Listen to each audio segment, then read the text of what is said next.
Do it live. Welcome into the Rant, ladies and gentlemen. I am Pugs Moran. These are the Kelly Moore Memorial Studios here in the beautiful E Gallery in Dallas's Design District. It is a cold day here in North Texas, so I'm wearing my coat. I'm wearing a coat. I'm wearing layers. We have heat. It's just a cavernous studio, expansive studio spaces that we have here at Radio Misfits Dallas in the E Gallery. So I'm a little bit cold. A lot going on today. How are you? Did you have a good weekend? It's Monday. Cold. Can't stop it. Just can't stop talking about how it's cold. Cold for Dallas. What is it currently? Let's see. Cold for Dallas at 8:36 this morning when I was taking the dog out. It was 23 degrees. 23 degrees here in Dallas. It's currently 34, so it's not even freezing, but I know, Pugs, you grew up in the Midwest. You grew up in Blizzard Alley there in Chicago, in the Chicago suburbs. What happened? I don't know. I've spent so much time in Texas. It's like my blood thinned out. I can't handle cold anymore. I don't know when. Is it a part of getting older? Is that what this is all about? Hold on. How hot is my mic? My mic is hot as. All right, there we go. 1, 2, 3, 4. 1, 2, 3, 4. Hold on, gotta sneeze. Oh, this is going to be a problem, too, because I'm a domino sneezer. I'll sneeze 100 times now. This first one's going to come out. Hey, you know what, though? And we should celebrate this. Do you remember how I used to get hiccups all the time? And then when we moved to the Kelly Moore Memorial Studio, I stopped getting hiccups. I think, once again, to be fair, most of the weird stuff that has happened to me in the months since my partner Kelly Moore passed away, much of the things that have happened, I blamed on her. Like, she's fucking poltergeist, because she told me she was going to be a poltergeist. She told me she was going to fuck with me. And there's been all kinds of little shit that has just gone wrong. Again, she's not horrible and she loved me and I loved her, but it's not like things that are gonna like set me back or anything, but it's just like inconvenient shit. Like a cabinet door just popping off. Just you open it up and it just comes right off in your hand. You're like, what the hell? That's followed by a second and then a third cabinet door just coming off on their own. She's hiding the remote on me. She keeps hiding the remote. I put the remote in the same place every single day. She keeps, it's her or the dog. Somebody's hiding the remote.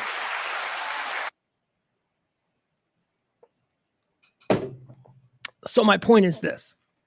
I blame her for all the bad things. I should give her credit for some of the good things as well. And I'm going to start looking for those good things. Hi, April. April's here. We've got Byron here. We got Peter.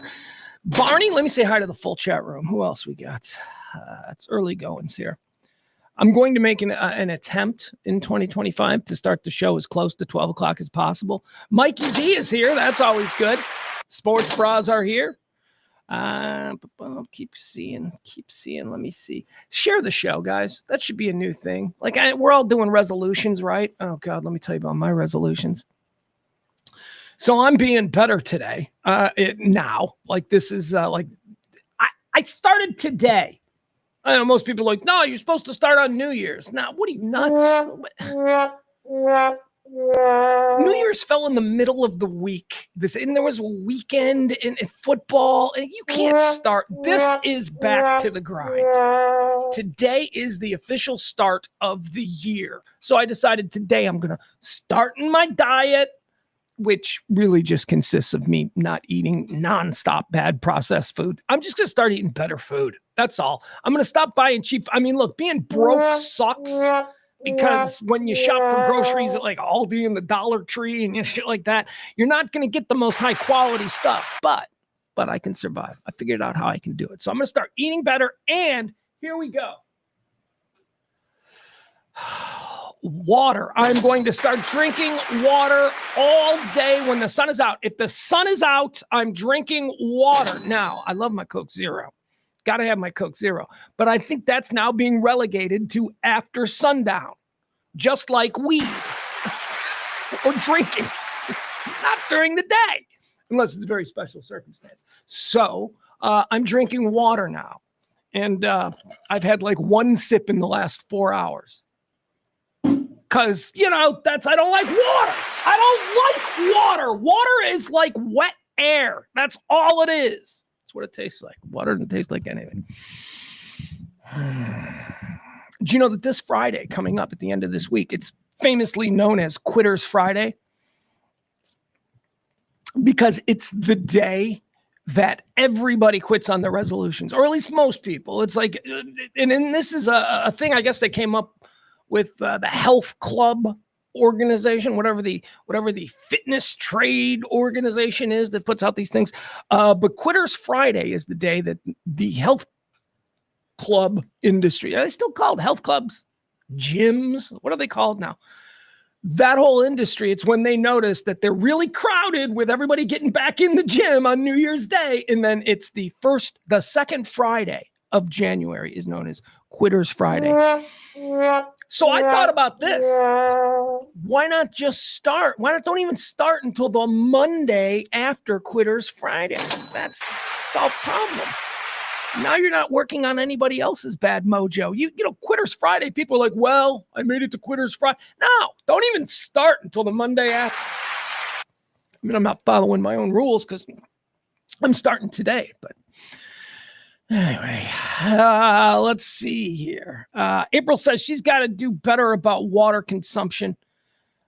She's having dehydration issues. Do you drink a lot of alcohol? I don't drink a lot of alcohol, and so for some reason I think that I don't need water. like if I was drinking, like if I had a drink every night, like maybe I'd be like, I need to drink water, because I have this idea, and I know nothing about biology, but I have this idea that it just dries out your organs the way it dries out your skin. You know, when they put like rubbing alcohol on your skin. So, because I'm stupid. Also, you want to hear another stupid observation that I had? I posted this on Twitter. It got zero response because nobody gives a shit about me on Twitter. So our daylight is from the sun, right? Okay. All right. Walk with me on this. I'm really stupid on stuff like this. So right now it's light outside because the sun is essentially shining a big spotlight on us, right? Yeah. So is all of the space between us and the sun also lit up the way it would be or is it dark? Like I always assumed that it was dark, like all of space is dark, but isn't it light like a million miles around where the sun is shining? I don't know. I've never seen a depiction of, you know, I don't know how that works because I'm stupid. So you guys stew on that and I'll explain to you what this show is. This is the Rant. We do it every day at noon. Me, Pugs Moran. I sit here and I rant on all the day's news. And let me tell you, we're going to have a fun one today. There are some days when there's shit that I'm just really into talking about. And we've got a couple of stories today that I am really into talking about. So we're going to get into all that.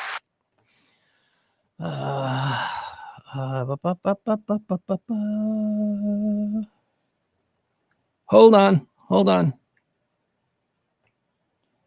I got to return.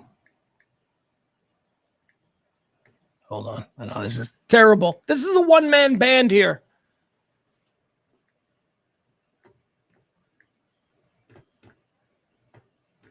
Hold on.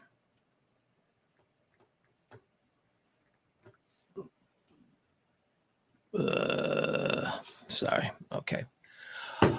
Where was I? I got a big day of meetings. Today is the first day we're all back to work. All right. So you're not going to answer the sunlight question for me.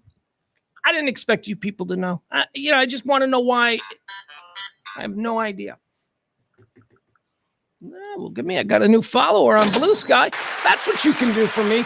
You can share, you can follow, you can spread the word about talk radio being done every day by somebody who doesn't want to play the real talk radio game. This is nonpartisan. I'm not going to say it's non-divisive, but it is definitely nonpartisan. I don't see the world in any particular political ideology or lens or whatever you want to call it. We're just normal people here who get together and we talk about everything that's happening.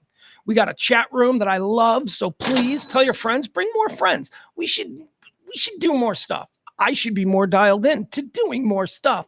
Like bring a friend week. Like we can't have a week where maybe just for one day, everybody brings a friend to the chat room. Maybe grow this bitch a little bit. I don't know. We've been doing it every day for 3 years, every day, Monday through Friday. I mean, we're a real talk radio show. More so than I'd say most talk radio shows, because we do like 3 hours, 4 hours some days. We do bulk radio with no interruptions, no commercials, no nothing. I'm doing more content than any of those people. Hey, Cumulus, pay me. But they won't, see, because they don't like that I refuse to carry water for their special interests. So, I sit here and I stream. The show plays out in 4 quarters. It is a stream of consciousness, which means it's just me blabbing. No stops, no breaks. Sometimes I got to take a pee. Sometimes the UPS or Amazon person requires a signature, so I have to go out and do that. But for the most part, it's just me. I start talking and I don't stop until we're done. The show plays out in 4 quarters. This is so that I can stay reined in. So I just don't go off on, 4 quarters. The first, we call it antecedently on this day. That's this day in history. That's easy. I go through a couple of things that happened on this day. We talk about them. We riff. We move on. Quarter 2 is birthdays. People who died on this, or people who were born on this day. You know what that is. Quarter 3, people who died on this day. That's the deads. And then quarter 4 is everything else. Hot topics, current events, all the stuff. Joy Taylor. Oh, God. Oh, you guys, I can't wait. I can't wait. I got some opinions on Joy Taylor and this whole FS1 sex scandal. Oh, today's the day I'd love to do talk radio, because it's also whacking day in the NFL. Today's the day when all the head coaches who are teetering are getting fired. We've already had a couple of those, so we'll talk about that. What else do we have? Well, we've got a whole bunch of stuff. All of that will be covered in quarter 4. All right, first, here's what we got to do. I got to post this. I hate doing this, but here we go. It's that time. It is a pledge week. What is a pledge week? Well, here, read that. Read that. This show has no sponsors. This show, as I say, been doing it every day for 3 years. You people tip the show. When it's something that you like, when it's something that, hey, I kind of like this show, or hey, I like that opinion, or hey, that was kind of funny, whatever the case may be. You tip the show. You keep us in business. You've been doing it for 3 years, and every month we have 1 week. We call it Pledge Week, where we really just need to make a specific amount of money. We need to earn $50 a show this week. That's not a lot. $250 to keep this thing going into a 4th year. If you can help out, drop a little something in the Cash App, drop a little something in the Venmo. And here's the deal. I recognize this is the worst month of the year. This is the month that we never meet the goal. This is the month where we come close. We always come close. You people are amazing in that regard. This is the month where people obviously have, other things that they're now paying for that they typically don't pay for. January, life of credit, baby. Had a lot of fun over the Christmas season.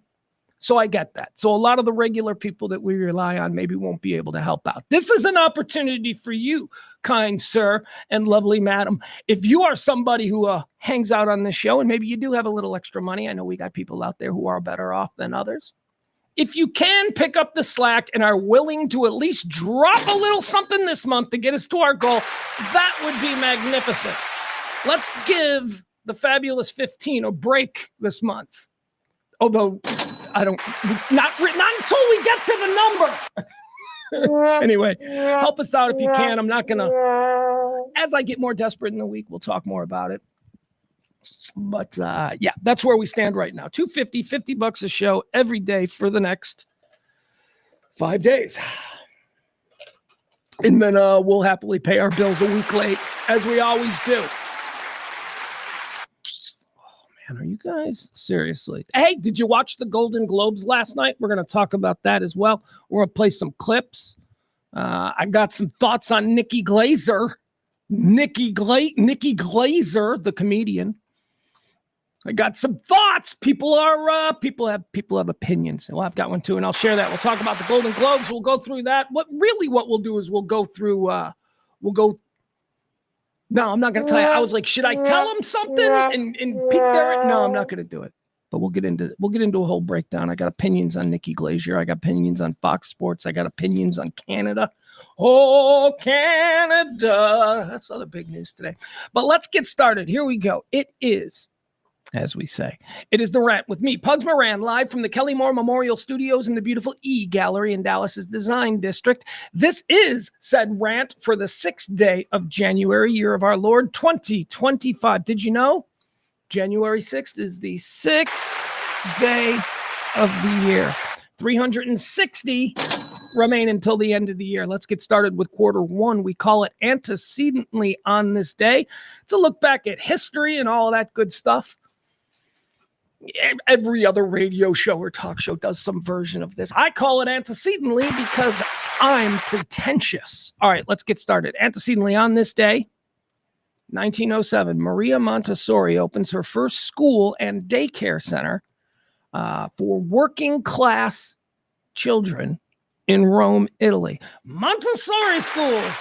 Isn't that weird? It was started out Maria Montessori, a PhD, and she was also, what else was she? She was whatever. She like invented the whole Montessori style of education, which was created initially in Rome because working class kids were not getting the kind of education that benefited them. They were getting a basically not the kind of education that you needed if you were going to be working in the fields or working in the mines or, stuff like that. So Montessori was designed for working class kids so that they could develop and grow and learn in the areas that either one, as it's been bastardized today, things they're interested in, or more to the case back then, things that they were pretty much relegated to having to be good at later in life. Montessori went from being something to prepare working class kids for a life of labor to being one of the most affluent and elite forms of private pre-K education there is. Or actually, isn't Montessori, don't some go like through like first, second, third grade? I don't even know. Anyway, there you have it. It was on this day. Montessori, the Montessori method, as it's known in education circles, on this day in 1907. On this day in 1912, New Mexico is admitted as the 47th U.S. state. New Mexico, welcome to the party. All right, quick thoughts on New Mexico. Spent a month there one night. Hello, look at me. It was Albuquerque. I saw a cockroach in my hotel room, and by the way, it was a nice hotel room. Was not a shitty hotel room. Saw a cockroach in my hotel room that I swear was using turn signals. That's how big it was. There you go. That's my take on New Mexico. Gigantic bugs, like giant desert animal bugs. Welcome to the party. On this day, 1912, we allowed a state filled with gigantic car-sized bugs into our union. On this day in 1950, the United Kingdom recognizes the People's Republic of China. The Republic of China severs diplomatic relations with the UK in response. Oh, God, here we go. Here we go. Part of the reason that I think Americans don't really give a shit about what's going on in Taiwan and the South China Sea and all this shit. I mean, we know it's important, but I think it's just all too confusing to us. For instance, I'll give you a reason why. The Republic of China is Taiwan. That's Taiwan. They don't call themselves Taiwan. They call themselves the Republic of China. Okay?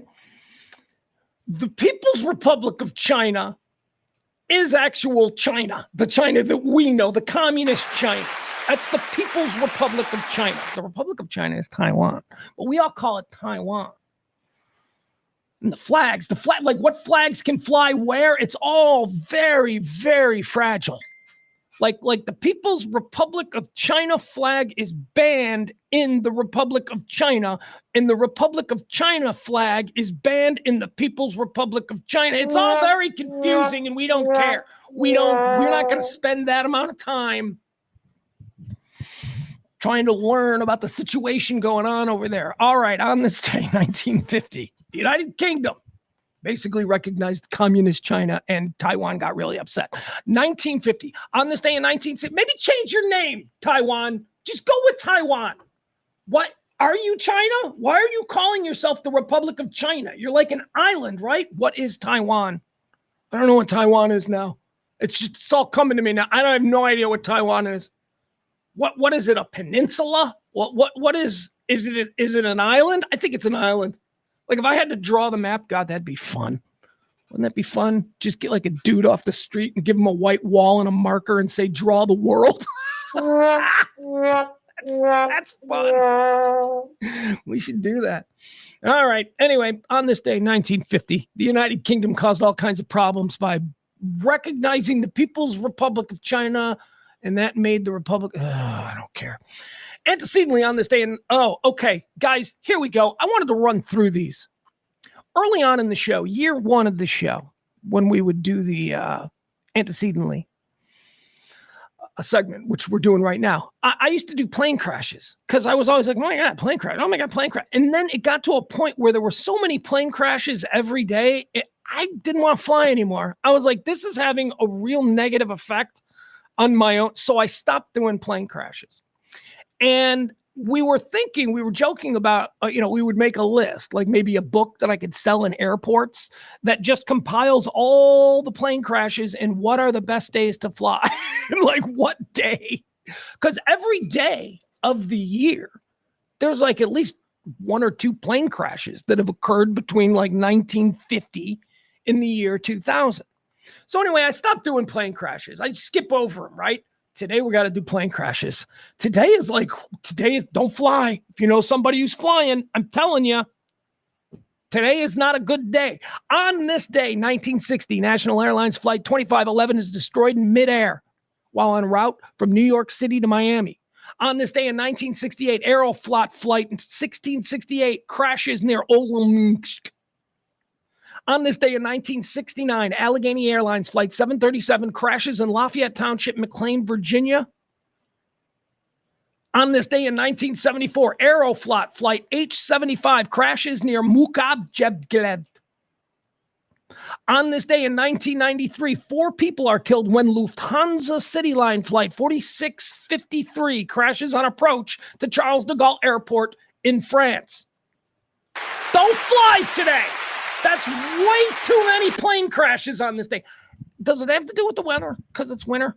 Like, you notice none of these plane crashes occurred like in Australia. Let me see here. The first one was New York to Miami in 60. Second one was like in Minsk. Okay. January in Minsk. I'm guessing, icing could be a cause in 1968. 1969, Allegheny Airlines crashed in Pennsylvania. Yeah, 1969, January in Pennsylvania. 1974, Aeroflot, okay, Russia. Again, January in Russia. 1993, Lufthansa. I don't know what Paris is like. What is Paris like in January? Maybe that one was just the outlier. I don't know. Anyway, don't fly today. January 6th, the fucked up day for flying, people. Jeez Louise. All right, let's see here. Antecedently on this day in 94, Nancy Kerrigan is attacked and injured by an assailant hired by her rival, Tonya Harding. Okay, so this Tonya Harding, Nancy Kerrigan. Why? Oh, God. Can I just say something about Nancy? Look, this whole situation was crazy. One figure skater hired dudes with bats to beat up the best figure skater so that the first figure skater might progress in the Olympic team tournament or whatever. That's what happened. Tonya Harding wasn't as good as Nancy Kerrigan. And it was, if you remember, Nancy Kerrigan was like, she was like a princess.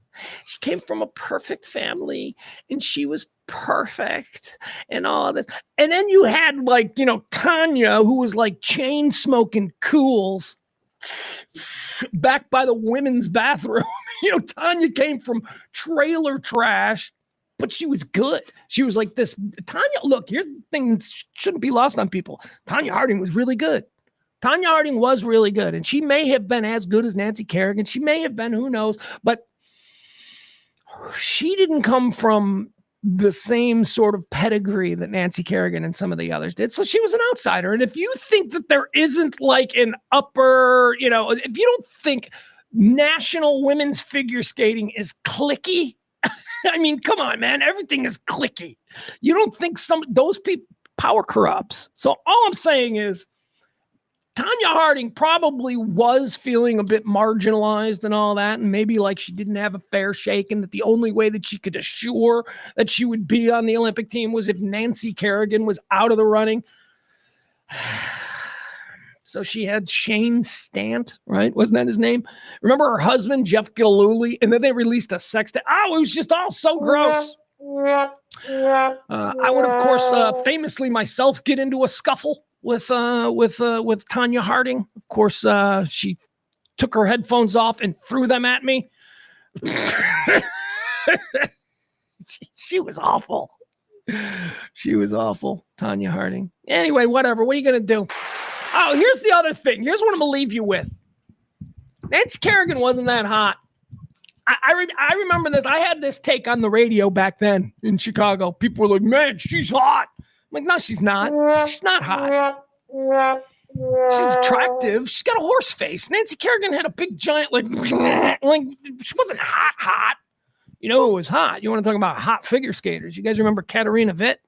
Yeah. The Russians had hot figure skaters. I think it was a part of their process. I think they were like, yeah, she's good, but she's not hot, which totally would have screwed over Tanya Harding over there. But anyway, we'll move on. Yeah, Tanya Harding would have never made the team in Russia. She wasn't hot enough. She wasn't. Although, wait a second. I don't think that Oksana Bayul chick was all that hot. So this whole theory of mine might be bullshit, like most of the other things you'll hear on this rant. On this day, 1994, the attack on Nancy Kerrigan occurs. On this day in 2021, something happened at the Capitol, but I don't know. You guys could probably find some coverage of that somewhere else. Let's move on to birthdays. Birthdays. These are the people who were born on this day. Here's what we're going to do. We're going to decide whether or not they deserve a happy birthday, or we'll tell them to go kick rocks. First of all, born on this day, I'll never miss an opportunity to talk about this piece of historical lunacy. Oh, my God. Born on this day in the year 1412. Yeah, we're going deep. Ladies and gentlemen, Joan of Arc. Joan of Arc was born on this day. A crazy, angsty teenage girl. Patron saint of France. She's like everywhere you go in France. I've never been. I won't go to France. I don't have a problem with France. I mean, I'm a great defender of France and all that they did in World War II and Napoleon and all. I don't want to go there. I don't need to go there. First of all, the language is going to be a problem. Second of all, I don't think I could, get out of there alive because I would just start talking shit about Joan of Arc because she doesn't deserve this historical place that here's what Joan of Arc was. Joan of Arc was a crazy teenage girl. Crazy. And she just so happened to cross paths. She was a peasant girl. And she just so happened to cross paths with a bishop, a high-ranking bishop who was on his way to meeting King Charles VII. Now, it just so happens that this girl, 16-year-old girl, Joan of Arc, who was, as I say, she runs into this bishop while he's traveling. And it just so happens the bishop is also. And she tells him, they're like, Mary is coming to me and I see these visions and this is what you must tell the king. This is a peasant girl, a crazy peasant girl who's hallucinating shit. So the bishop goes to the king and he's like, hey, I met this chick. Here's what she says. And the king is so desperate at this point because we're in the middle of the 100 Years' War, 100 years of this bullshit. So the king's like, all right, bring her to me. So they bring him Joan of Arc and he's like, yeah, you seem kind of confident. So he sends her with his, with the banners and all that. He sends her to the siege of Lorraine, I think it was, where the Brits, the English days earlier, had basically all left. They were like, the siege was going on, and the Brits were like, yeah, we're gone. And it just so coincided their exit with the arrival of Joan of Arc, and so everybody thought this was a big propaganda thing, so they spread it throughout the countryside that we've got this miracle girl blessed from God who's leading our troops. Yeah, they caught her on the next battle. The very first battle where it was mano a mano. Her crew got slaughtered and she got captured by the Burgundies and they put her on trial. She was a crazy person. Her great battle at the Siege of Lorraine, was it the Siege of Lorraine? I'm not sure it was that one. Her great battle at the siege, though, was a complete coincidence that the people she was battling left just before she got there. And so she got credit as having chased them off when that was all happened. Joan of Arc, born on this day in 1412. One of the primary reasons I can't go to France.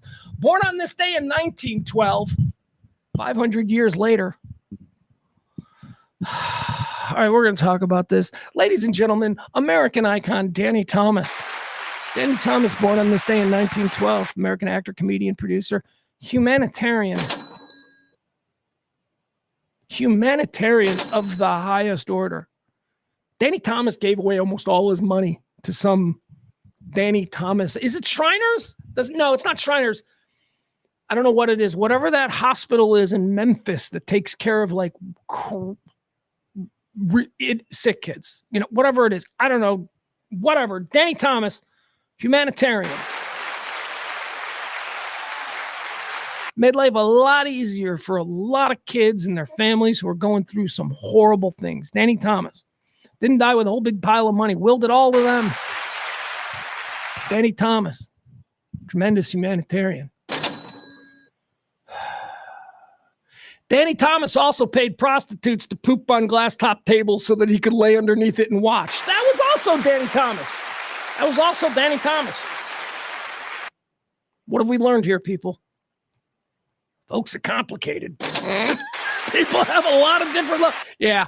You think I'm lying? All right. So back in the day, there was this, like, you may have heard it mentioned, eggs Danny Thomas style is what it's called. And it's a sexual fetish. And it's a very weird sexual fetish. And it's the sexual fetish that I just described to you. The paying of a prostitute to perform a disgusting act. An act we all do once a day if we're regular. Perform that act on a glass coffee table while he would lay underneath it and watch it happen. Eggs Danny Thomas style. I suggest you Google it. Happy birthday, Danny Thomas. Made a lot of sick kids. Journey to whatever's next a lot easier. Also like to pay prostitutes to poop on glass tables. People are complicated. Separate the art from the artist. That's what I always say. All right, on this day, born in 1938, one of my favorite people. Oh my God, I love this guy. This guy's awesome. He wrote my favorite song of all time. This is my number one favorite song of all time. And I'm going to make you watch it because you might not know it. Maybe you do. I'm going to tell you the backstory on this song. I don't know, about 6 or 7 years ago. It was like in the early days of Twitter. This clip circulated. It went viral.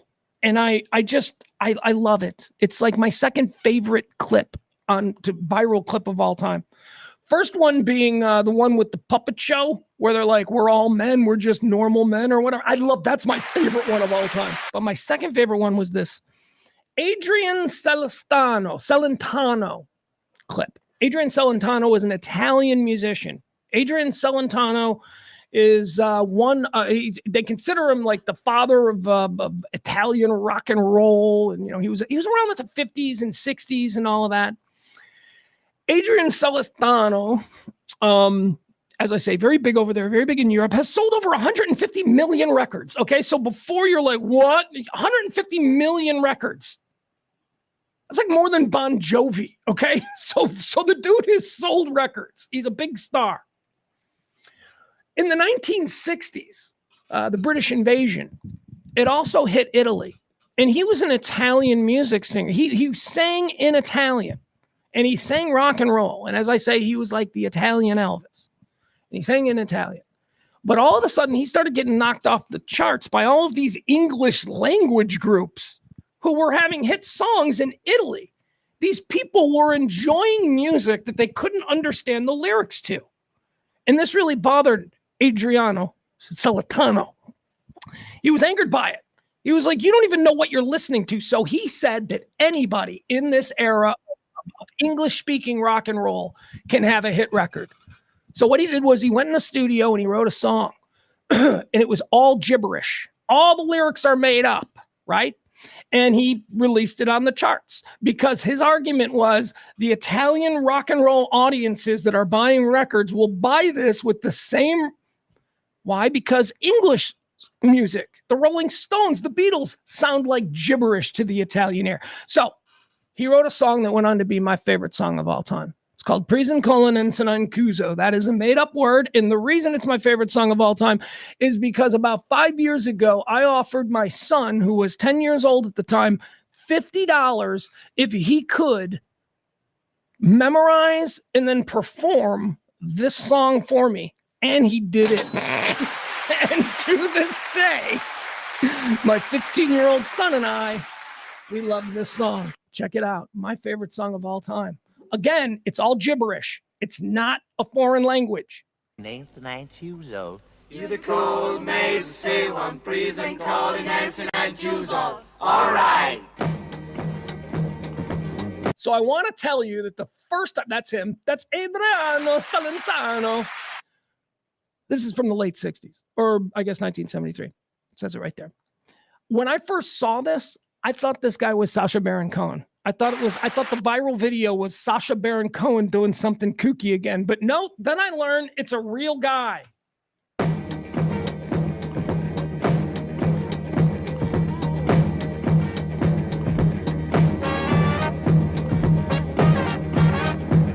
When I stay in the shoes now, I'll hold the scene in a whole red maybe get the corner boss dying. Look at this guy. Somebody begin to call, baby, to stay at Bill Joe.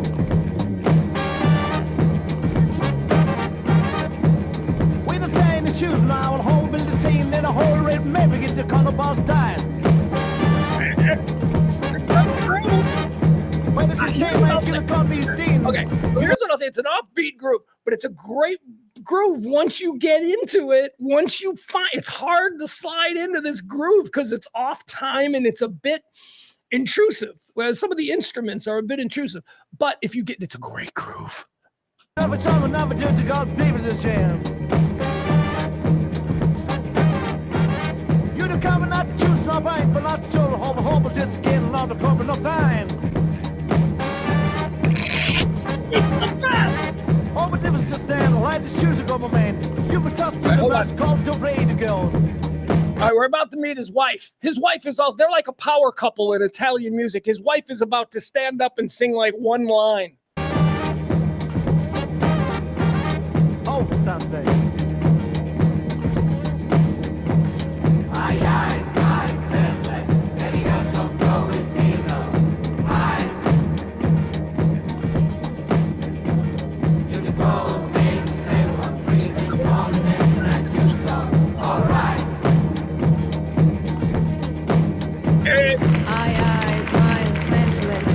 They applaud for her. They're like, the wife. He's letting the wife sing. They applaud.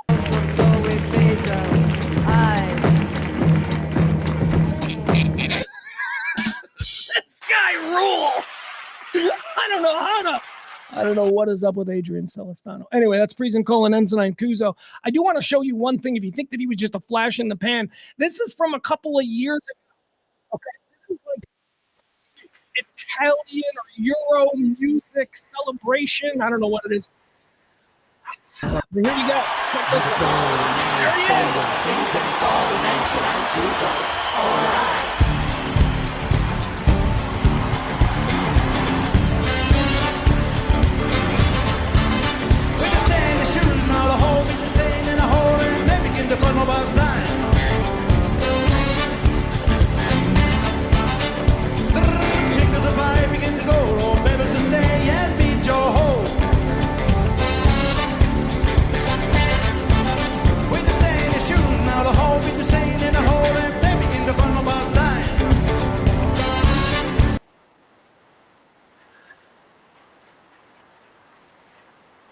Just beautiful. Just beautiful. Adriano Celentano celebrating a birthday today, born on this day in 1938 and still alive. Born on this day in 1953. How about Malcolm Young, Scottish-Australian singer, songwriter, guitarist, and producer, AC/DC Malcolm Young. Born on this day in 1953. Born on this day in 1955. How about Mr. Bean? Huh? Rowan Atkinson. Born on this day in 1955. Born on this day in 1964. Dallas Cowboy legend.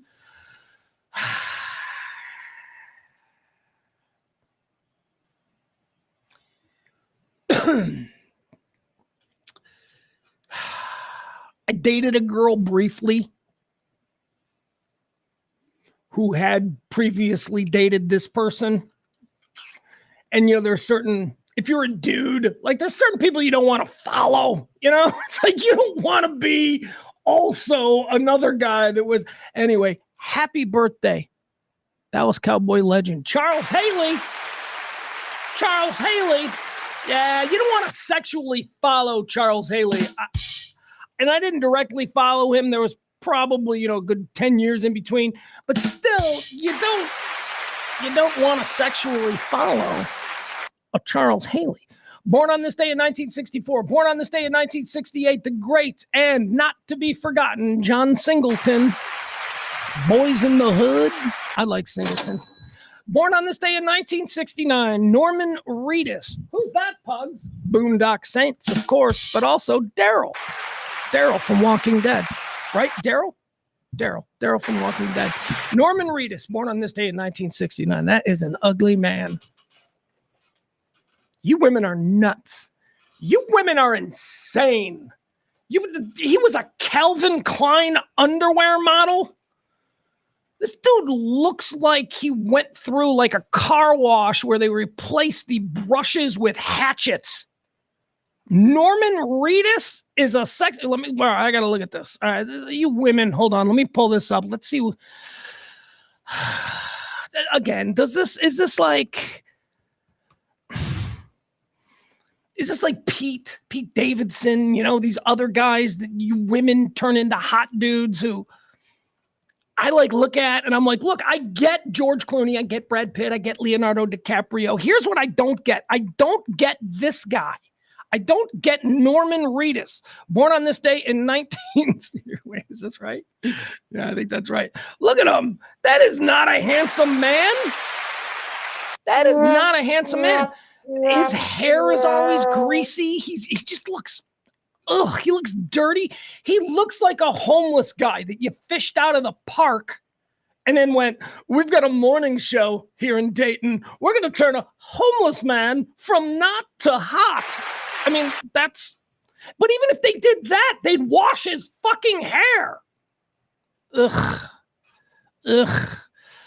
Okay. All right. So I'm looking at that and I'm like, yeah, I can see how that might be an attractive man. What the fuck is that now? What is this going on here? You women suck. Seriously? I'm walking around my whole life going, I'm ugly and unattractive to women. And then a guy like that, well, he's not fat. He's not fat. That's what it is. Let's be honest, women. That's really the rule. If you're going to be broke ass or normal, you can't be fat. You can be fat if you're going to be super rich. That's like, if you're going to be like wealthy, then women are like, yeah, I don't care. A couple extra pounds.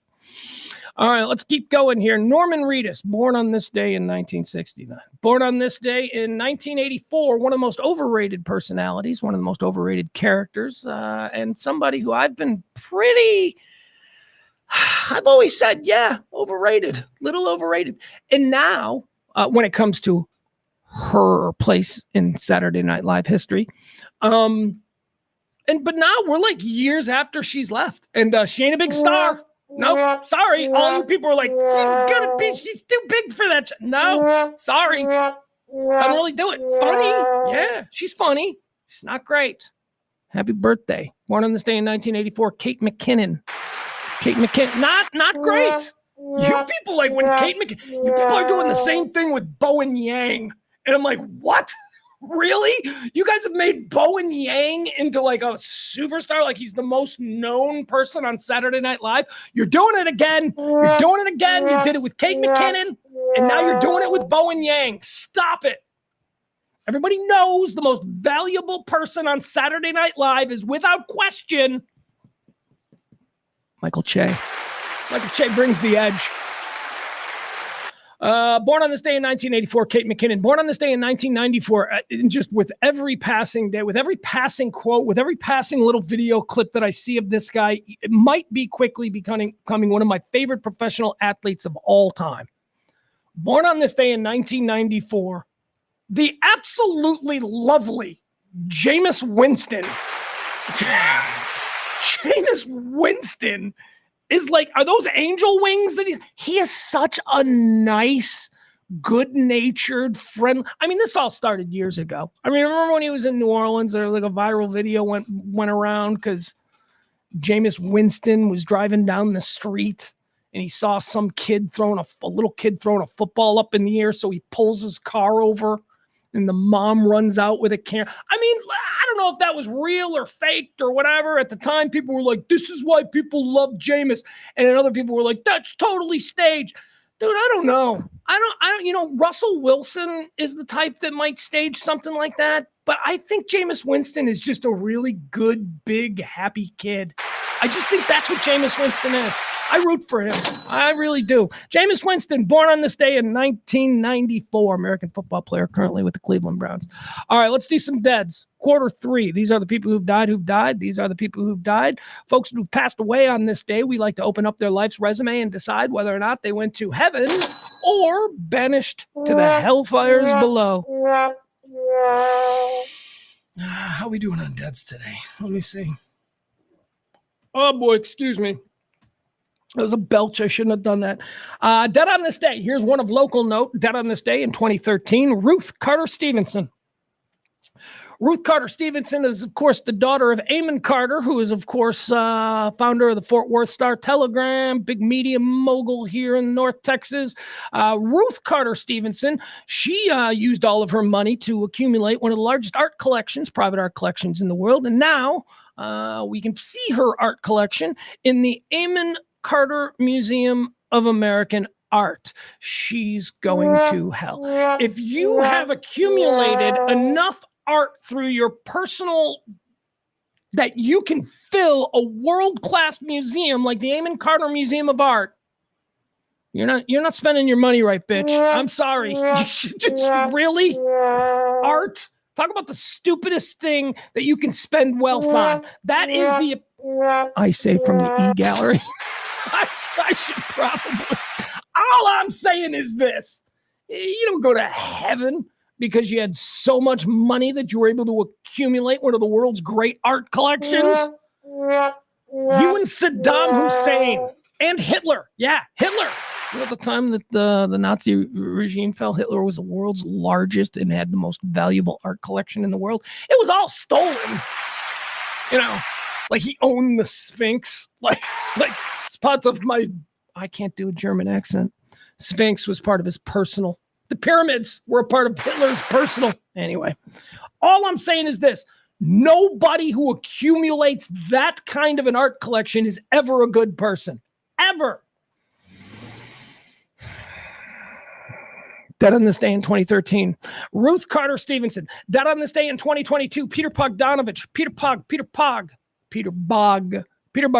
film director, American actor. He was also an actor. He did a bunch of movies. He had Last Picture Show, I think, Texasville, right? I think some other movies too. I'm trying to think of what else did he do. Not Star 80. Star 80 was about him. Whatever the movie was that starred his girlfriend, Playmate of the Year, Dorothy Stratton, where They All Laughed. That's what it's called. They All Laughed is the name of that movie. Peter Bogdanovich would also play Dr. Melfi's psychiatrist in The Sopranos. If you're a fan of The Sopranos, you remember Dr. Melfi, Lorraine Bracco, would occasionally get so spun up talking to Tony Soprano that she had to go talk to her own therapist. And that was, of course, played by Elliot. Or that was his name. His name was Dr. Elliot. He was Peter Bogdanovich. Peter Bogdanovich, I mentioned that he had a relationship with a lot of beautiful women. Peter Bogdanovich also began his career, interestingly enough, as the personal assistant to, are you ready for this? Orson Welles, which probably wasn't an easy job in the late 1960s. Peter Bogdanovich would also have the relationship with, who I said, Playmate of the Year, Dorothy Stratton. Dorothy Stratton was discovered by Hugh Hefner Dorothy Stratton became Playboy's Playmate of the Year, and they decided to make her into a movie star. So Peter Bogdanovich cast her in the film They All Laughed.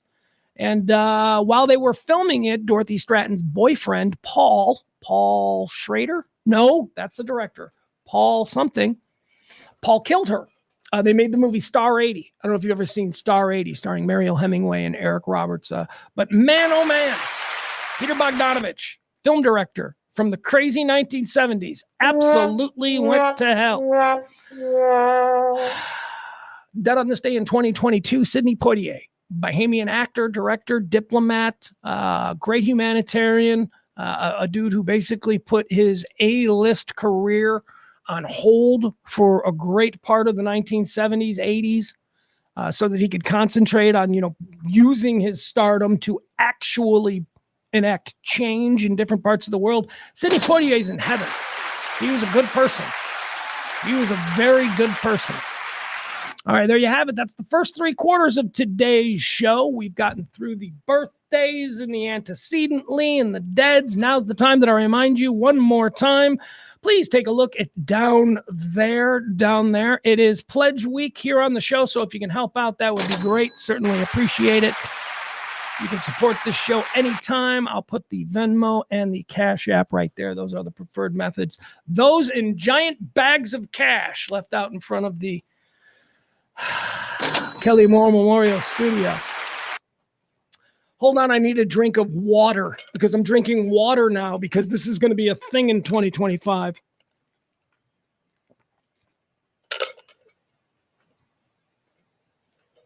All right, what's going on in the chat room? What are you people talking about? It looks like you might be talking about something I want to get into. Let's see here. Sarah, who we talk? Oh, you're talking about Sarah. Hold on, let me see.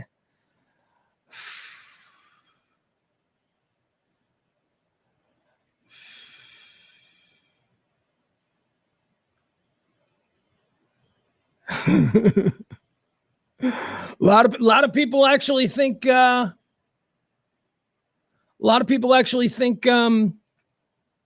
I guess a lot of wives think that Norman Reedus is hot.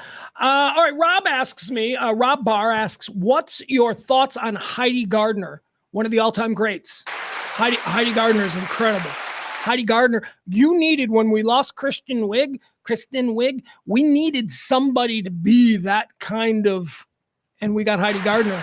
And she's not exactly like Kristen Wiig. She's great in her own ways, right? So it's not like she's copying it. But oh my God, yeah, there was a vacuum created, a void, if you will, created when Kristen Wiig left, and it was filled by Heidi Gardner. I love Heidi Gardner. Peter says, I like Sarah Sherman. I have not made up my mind on Sarah Sherman yet.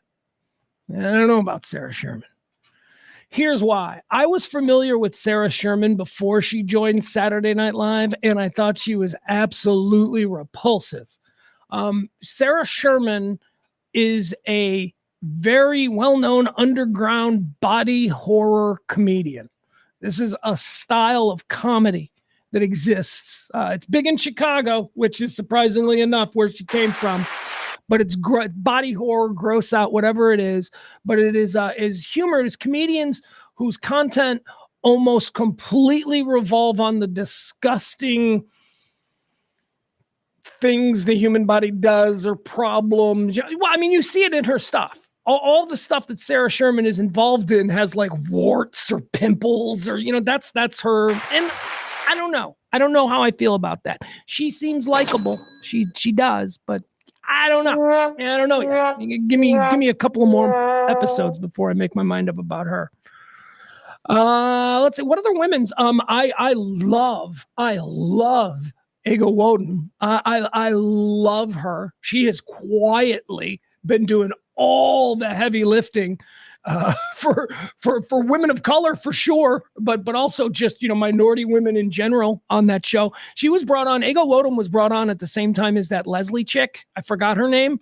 And I remember thinking, This Leslie chick is awful. And once again, you people made her like the biggest star. And where is she now? Nowhere. Because she's a one-trick pony. She's funny as the character that she is. And I wish her a great career being a stand-up comedian and all of that stuff. But if we're trying to find the next Bill Murray, if we're trying to find the next Eddie Murphy, if we're trying to find the next... Give me a woman who was successful after Saturday Night Live. Christian Wig, right? Okay, don't give me that. Ego Wotum is great. Ego Wotum, from the very beginning, man, the first thing I saw her do where she made me laugh was her Dionne Warwick. I think it was like her first season where she first started doing this Dionne Warwick character. And just the way Dionne Warwick is such a take no shit bitch. It's just really funny. I don't know. I love her. I like Ego Wotum. I think she's funny. What other chicks do we have? Oh, my son. My son loves this new girl that they added this year. She's not even in the regular cast. She's just a featured player, but she shows up on the Weekend Update and she does songs. She like plays songs with a little Casio, and she's kind of like one of these. Well, she's a modern girl, or excuse me, she's a modern human where you're like, okay, is she like one of these gender fluid? I don't know. She's not very feminine. She's not very, whatever she is, she's funny as hell. And so me and my son like her, but I don't even know her name yet.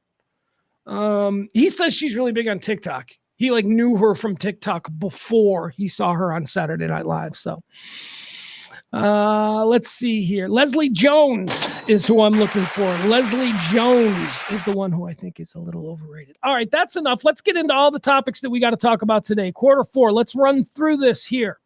First of all, Congress is going to be certifying the election, okay? I don't think we're going to have a situation like last time, so let's move on from that. Congress certifies today. Number two, it's cold. It's cold. Millions along the mid-Atlantic and throughout the plain states of this here United States are dealing with any number of weather-related issues, from extreme cold to inches upon inches of snow, snarling travel, wrecking airports. Oh my God, it's cold. Folks, it's January in the United States. Here we are in Texas as we wake up this morning. And as I said, what was it? 32 degrees? Let me see. 34 degrees, 33 degrees. What was it last time I checked? Okay, let's see. The sun has been out now for a while. It was 34 at 12:07. It is now, it's 1:03. It is, come on. For crying out loud. Spitting. It's not that important. 36. It is 36. So the temperature has gone up 2 degrees in the last half hour. That's good. 36 degrees is not cold. And yet I'm like, God, it's so cold outside here in North Dallas. What is this bullshit that I am hearing about a blizzard that is bearing down? Now, look, don't misinformation me. I'm not giving out any misinformation. I hang out on Twitter. I'm just simply talking about what you idiots are talking about. I haven't seen Delkus chime in on this, although I got to be honest with you. What I have seen from Delkus is a little concerning.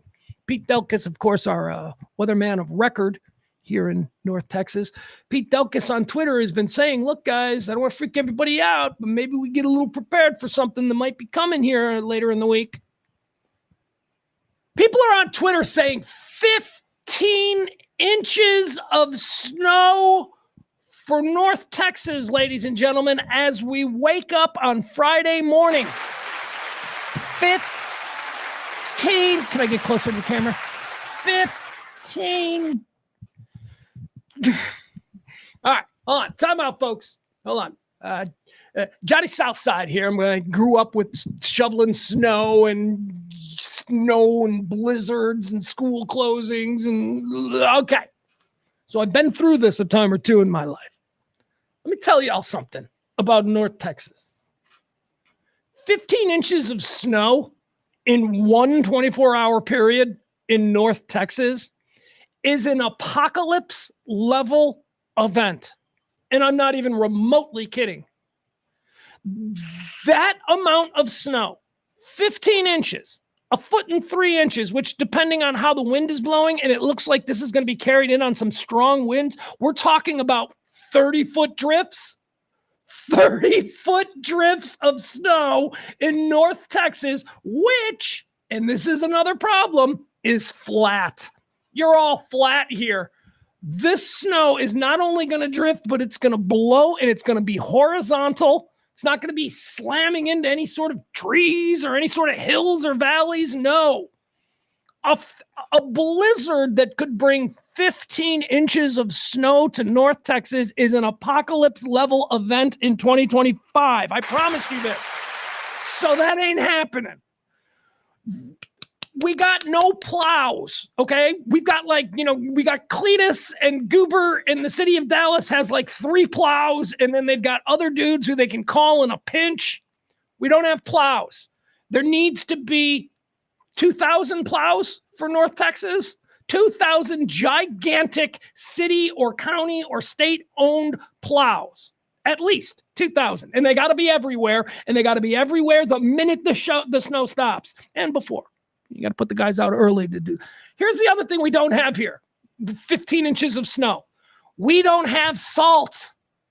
We use sand.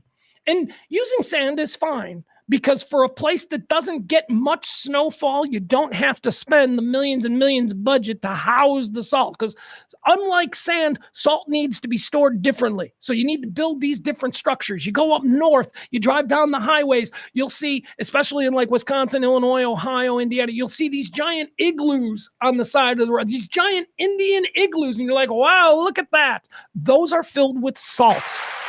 We don't have those here. Okay, we don't have them here because we don't need them here. 15 inches of snow in a 24-hour period, we're going to need salt, not sand. Sand will compound the problems to the umpteenth degree. Salt melts the snow.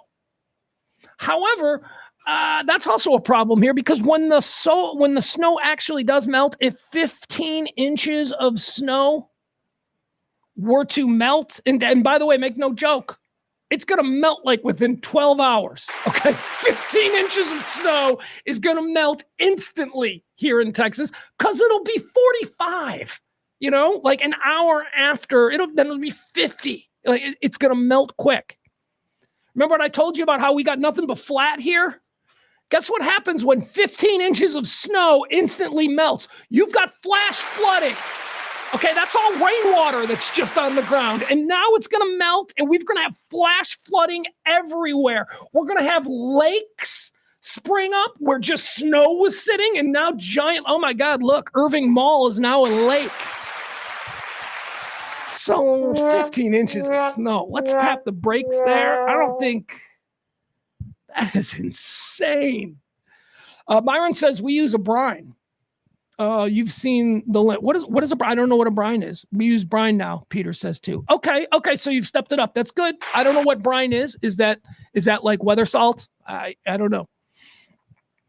Peter says it snowed like that 14 years ago. Yeah, I was here the last time we had a really big. I wasn't here for snowpocalypse, which wasn't so much snowfall amounts as it was the damage that occurred from heavy wet snow, which caused all the lines to break, which, by the way, that's also what we can expect here. The good news for snowball fight aficionados is that when it does snow here in Texas, it's really good packing snow because it's so warm. It's a wet snow. When you get up in Wisconsin in the middle of January when it's 20 below zero, the snow that falls from the sky, those are like flakes. There's no water in them at all. They're literally just flakes that dissolve the minute they hit anything. You can't make a snowball out of that. It's all powder. Ugh. Heavy, wet snow is what we get here in Texas. That's why every time it snows, it's like everybody builds a snowman. Because you can't build a snowman with any snowfall. Just the good ones. You get good ones here. All right, so there you go. We got weather. Canada, Trudeau. Handsome. What's his name? Justin, handsome, the JT of the North, frozen JT. He's like, I can't do this anymore. Dude's been in for 9 years. That's long enough. See you later, you nepo baby biatch. Justin Trudeau, Prime Minister of Canada, stepped down today. What do I have thoughts on this? Nah, not really, because it's Canada. I don't have thoughts on America. Why am I suddenly going to have thoughts on the political processes up there in Canada? I don't really give a shit. I didn't like that, like, his dad was prime minister, so now that he's prime minister, right? I mean, I guess we do that too. We got Bushes, we got Adamses, right? Do we have anybody else? Any other father-son tag teams become president here? Maybe that's just something we do. I don't know. Whatever. I'm moving on. It's Canada. None of my business. That's what I like to say. All right, let's do this one. Let's get this out of the way because the next story is, we're going to have some fun with. This was a really shocking story I read on Saturday morning, and it was very sad. And it concerns Aubrey Plaza and the suicide of her husband, Jeff Baena. And I say it's a shocking story because I had no idea she was married. No idea Aubrey Plaza was married. I didn't know she was married. What is going on with these two? They might have been a fun celebrity couple that I would have paid attention to, but now I can't. Apparently, she married this guy. He was a writer, a director. He directed her in a number of films, Life After Beth, which is a really fun zombie movie that she's in. I don't know if you've ever seen that. She's terrific. We all love her. We all love her in a weird way, don't we? Aubrey Plaza. We love her like our damaged little broken bird. Well, okay, I guess there's like some pervy guys who are like, no, I love her because she's hot. I want to bang her. And I guess there's that. I know a lot of dudes who think she's hot. But no, there's another thing that we're attracted to with her. And I think it's that, like, I think, here's what I think. People who adopt the kind of outward personality that, let's say, her character on Parks and Recreation had, that character of hate everything, gonna knock it all down, doesn't like anything. A person who has that character is somebody who is wildly insecure, would never go out on a limb to like something because then somebody might point out that it's not cool to like that thing. So they operate almost entirely on a basis of, I'm going to destroy everything before it has a chance to destroy me or possibly negatively affect me if I turn out to like it. So it's a weird, dark sort of, I don't know, get in therapy. Go in therapy. You learn all about these different. I'm very attracted to that personality type. The dark sort of, I like the bitch. We've always talked about that. We'll talk about more of how I like a bitchy woman coming up. But that's the attraction to her. And her husband obviously suffered from depression. Her husband, Jeff Baena, hung himself in their home in California on Friday. He was discovered by an assistant. I don't know the whereabouts of Aubrey Plaza. I don't even know.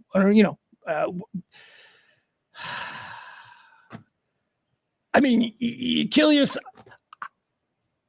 Did he kill? Look, we don't know. Did her husband kill himself and intentionally do it in a way where he would be discovered by his assistants because you don't want your wife to discover you? I don't know. Anyway, as somebody who has depression, I don't see suicide the same way that a lot of other people do. So we'll leave my little lecturing about all of that and just say that Aubrey Plaza is somebody that we all like, and she is probably really sad. Like, not that act kind of sad, but this is when somebody is capable of this, okay, this kind of thing, you as their spouse know they are capable of it. I'm sorry, you just do. If you have any kind of close relationship, you understand that they are a person with depression, and you probably live a lot of your days knowing that what she had happened to her on Friday could happen. So good thoughts for Aubrey Plaza. This is a very sad situation. Another guy succumbed to his depression. Handsome guy, film director, had an incredible, talented wife, Anyway, there you go.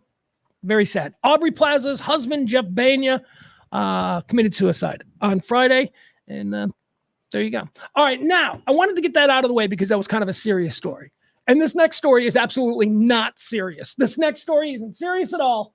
This next story, as a matter of fact, I've gone through the lawsuit up and down, and I can't find anything that I really think is all that bad that happened, but here's what it is. It's gossipy. It's gossipy and it's juicy and it's filled with all kinds of stuff that we have absolutely no right knowing about.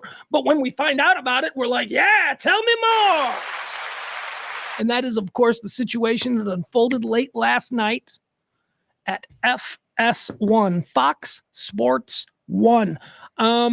Interesting, and I'll just only mention this once. This very same situation happened in very similar ways at Fox News. This is happening at Fox Sports. So, Fox management has already been through this at the highest levels when they had to do all those payoffs and fire Bill O'Reilly. Who did they fire? I don't even know. Did Bill O'Reilly get fired for something? Did Tucker get fired for something? I don't even know. Whatever they did at Fox News, they've been to this rodeo before. Now, I don't know what's happening at Fox News right now, so let's table that. I don't know, is anybody getting fired? Are people off the air? Let me tell you what's happening at Fox Sports 1. I'm all in on this because I love Fox Sports 1. I really do. I am a fan. I'm a fan of all of those shows. I hate watch Fox Sports 1 like no other network available to me. And when I say hate watch, I just mean it's sports talk. So, and they got a lot of big, dumb, know nothing, out of town, stupid people say all kinds of stuff. They also have people who are interesting and entertaining and all that. I like their production. I like these new shows, The Facility. I don't know if you've seen that. I like that. That's pretty good. The other show, what is the morning show with my boy Danny Parkins, who they stole from my favorite sports radio show in Chicago. It's Carton, Mark Schlereth, and Danny Parkins. That's a good one. Joy Taylor. Joy Taylor has always been one of my favorite people at Fox Sports 1. Who is Joy Taylor? Well, I'll show you Joy Taylor. Let's get some pictures of Joy Taylor. And why? Why? Well, because it's like Jell-O. It's never a bad time for some Joy Taylor. That's what I always say. And by the way, this is not Anna Taylor-Joy. All right. This is Fox. Hey, did we get knocked off?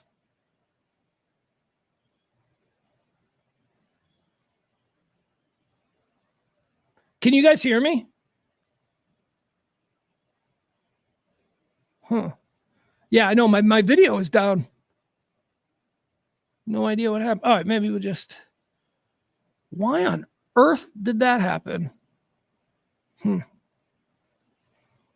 Jesus, very strange. That was weird. Anyway, Joy Taylor. Oh, yeah, I love Joy Taylor. Joy Taylor used to sit in the middle of, was it Shannon Sharp and Skip Bayless? I don't like Skip Bayless. He needs to. Joy Taylor is a sports host, an anchor at FS1. She's one of their biggest stars. Look at her, man. She is a bombshell, man. I love Joy. I'm sorry, I'm not going to lie about it. I love Joy Taylor. I have always thought that Joy Taylor was about as sexy a woman as they have ever put on television. Man, and she is such a bitch. Oh, such a bitch. She's like this smoke show hot chick who's just surrounding herself with retired former pro athletes, and she argues sports with them every day, and she's just, I don't even know what her takes are. She might have shit takes, but I'm telling you, I just love her bitching. Look at that. Look at that. That's her. This is all her, she's a beautiful woman. All right, hold on. Let me get to her. She's a beautiful woman. She's very voluptuous. There's her show, Speak for Yourself. There she is there. All right, so let's go.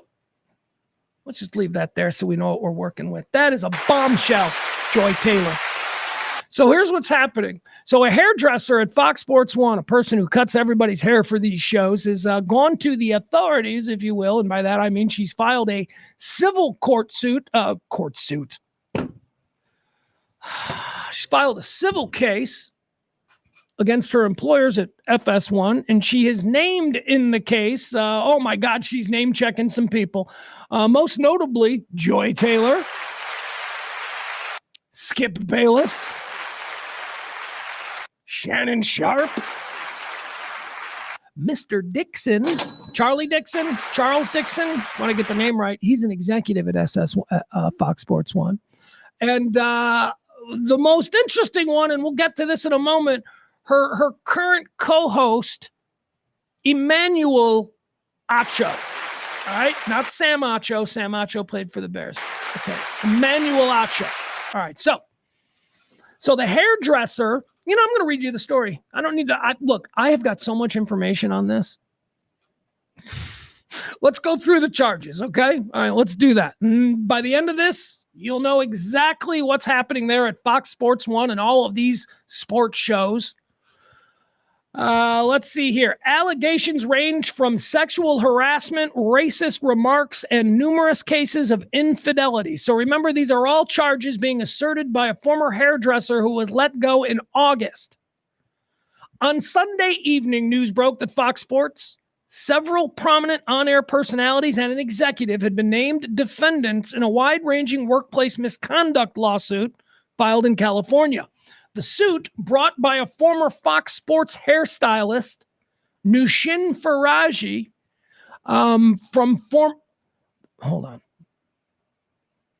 The suit, brought by former Fox Sports hairstylist, Nushin Faraji, who worked at the company for over a decade, details allegations of sexual harassment from former FS1 host Skip Bayless and Fox Sports executive Charlie Dixon, along with racially insensitive comments by current FS1 host Joy Taylor. All right, so that's pretty much the only stray that Joy is going to catch as far as her being responsible for anything, and we'll get to that.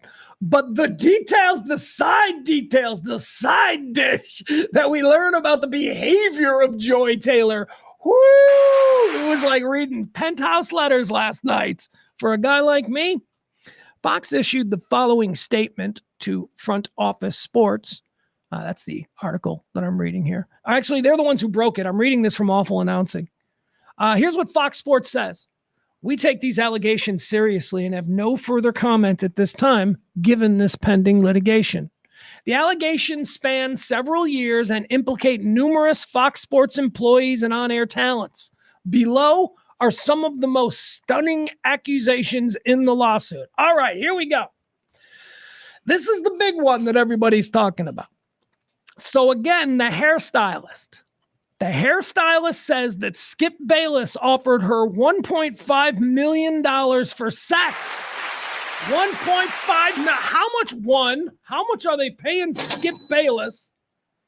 2, ain't no sex worth 1.5 million. Dude, seriously, just before you finalize that transaction, go into a bathroom and jerk off and then come back out. Seriously, there's something wrong with you if you're thinking 1.5 million is worth. I mean, I guess unless you're Elon Musk, right? If money in that case is used as just an expedient, you're Elon Musk, then maybe. But if you're like, Skip Bayless, what's he worth? 20 million? Let's say on the high end, Skip Bayless is worth 20 million. All right, so Skip Bayless is worth 20 million. He's offering 1.5. That's not a real offer. And also, how hot is this hairdresser? All right, let's learn about this one. According to the hairdresser's allegations, Skip Bayless spent years making sexual advances towards her. This included lingering hugs and kisses on the cheek while putting his body against hers and pressing against her breasts. At one point during a haircut, Skip Bayless referred to Faraji as voluptuous. With English being a second language to her, Faraji was not familiar with the term. Per her legal filing, Mr. Bayless seemed amused that she didn't know the word and told her to, quote, figure it out. Mrs. Faraji later asked a coworker what the word meant and was mortified to learn what voluptuous means. That's a charge? That's a charge. That's a legal charge. She's looking, is Skip Bayless an asshole? Well, yeah. Is that a charge? He called you voluptuous and you didn't know what it meant, so you weren't even offended in the moment. You had to take extra steps by your own personal edification to learn what the word means, only to find you are now offended. That is some bullshit, Your Honor. That is some bullshit, Your Honor. Is it a nice moment for her? Nah, not at all. But that, I move to dismiss. That's stupid. Now, again, is that the charge? That's the charge. That's the thing that she was hurt by. He called her voluptuous, therefore sexual harassment, right? That's the charge. We don't care about that. What we care about is the thing that's not illegal at all, which is that Skip Bayless offered $1.5 million to have sex with her. See? That's what I mean. It's the gossip in this thing that's most interesting. All right, here's another one that's so more from Bayless. Several years after Bayless's initial advances, Faraji confronted the undisputed host about health issues that she had developed in an effort to cease any further harassment. She told him she had ovarian cancer. So she told Skip, hey, I've got ovarian cancer, blah, blah, blah. And what she's trying to do, and by the way, you have to understand how these conversation happens. Every day he sits in her chair and she does his hair for the show. So there are these long conversations that occur. So she lets him know that she has ovarian cancer. She's thinking in the back of her mind that he's going to stop trying to bang me, right? If she thinks I'm dying. Let's see here. She had hoped that it would cease any further harassment. In July of 2021, Mrs. Faraji developed issues with her left ovary. Okay. All right. So this was real and was advised it could be cancer. With a fourth biopsy scheduled, she explained her situation to Mr. Bayless, hoping that he would take pity on her and cease his advances. Instead, Mr. Bayless told her that he wanted to be with her forever. Mrs. Faraji panicked and began rambling that there were cameras everywhere, that she had a child, and that she does not want him. Skip Bayless. Mr. Bayless then grabbed her hands, began kissing them, and offered her $1.5 million to have sex. Mrs. Faraji made an excuse to leave. All right, so he's shooting his shot. I don't see how that's illegal. Sorry. I know that there is this sort of perception that he is her boss, but technically within the corporate structure, he's not her boss. Well, he's above her. Yeah, he is above her. Does he have influence with her boss? Probably, but I don't know, man. Nothing here. I mean, this is all behavior that I expect from Skip Bayless. I don't really see anything that is necessarily all that troubling, other than this idiot is willing to spend $1.5 million. $1.5 million for hairdresser Strange? What is going on? Do you know what 1.5 million could get you? Anyway, Mr. Bayless told Mrs. Farage that he fantasizes about having sex with her and asked how much money it would take for her to have sex with him. Mrs. Faraji stated that she already refused his $1.5 million and that her answer wasn't going to change. Mr. Bayless replied, "The more you say no, the more I want you." Oh, God, creepy. Skip Bayless is like an old dude still, right? He's an old dude. He remembers when, you could grab a chick's ass in the office and absolutely nothing would happen to you. Everybody would laugh and you'd be the funny guy in the office and you'd get promoted. That's where he comes from. So he doesn't know. He's just creepo. All right, here we go. More charges against Bayless in the FS1 suit. Skip Bayless makes racist remark towards Faraji and accuses her of having sex with Shannon Sharp. So he was jealous. He thought she was having sex with Sharp, the partner. Shay Shay. Approximately 1 week later, Mr. Bayless made another advance at Miss Faraji. Mrs. Faraji responded, "Skip, stop. You have a wife." Mr. Bayless responded, "Aren't you Muslim? Doesn't your dad have 3 or 4 wives?" Mrs. Faraji responded that her father was dead. And when Mr. Bayless looked taken aback, she made an excuse to leave. Okay, rough. Yeah. Is that an asshole thing to say? Of course. Actionable legally? I don't think so. Being stupid, like he's done, like, hey, don't all Muslim dads have? I mean, you can say that, right? He's questioning. I don't understand how that's improper, of course. Really embarrassing when it's, sees the light of day, as the story is. But I don't think that this is actionable in court. I just think it's bad court of public opinion stuff. And that's what we're doing here.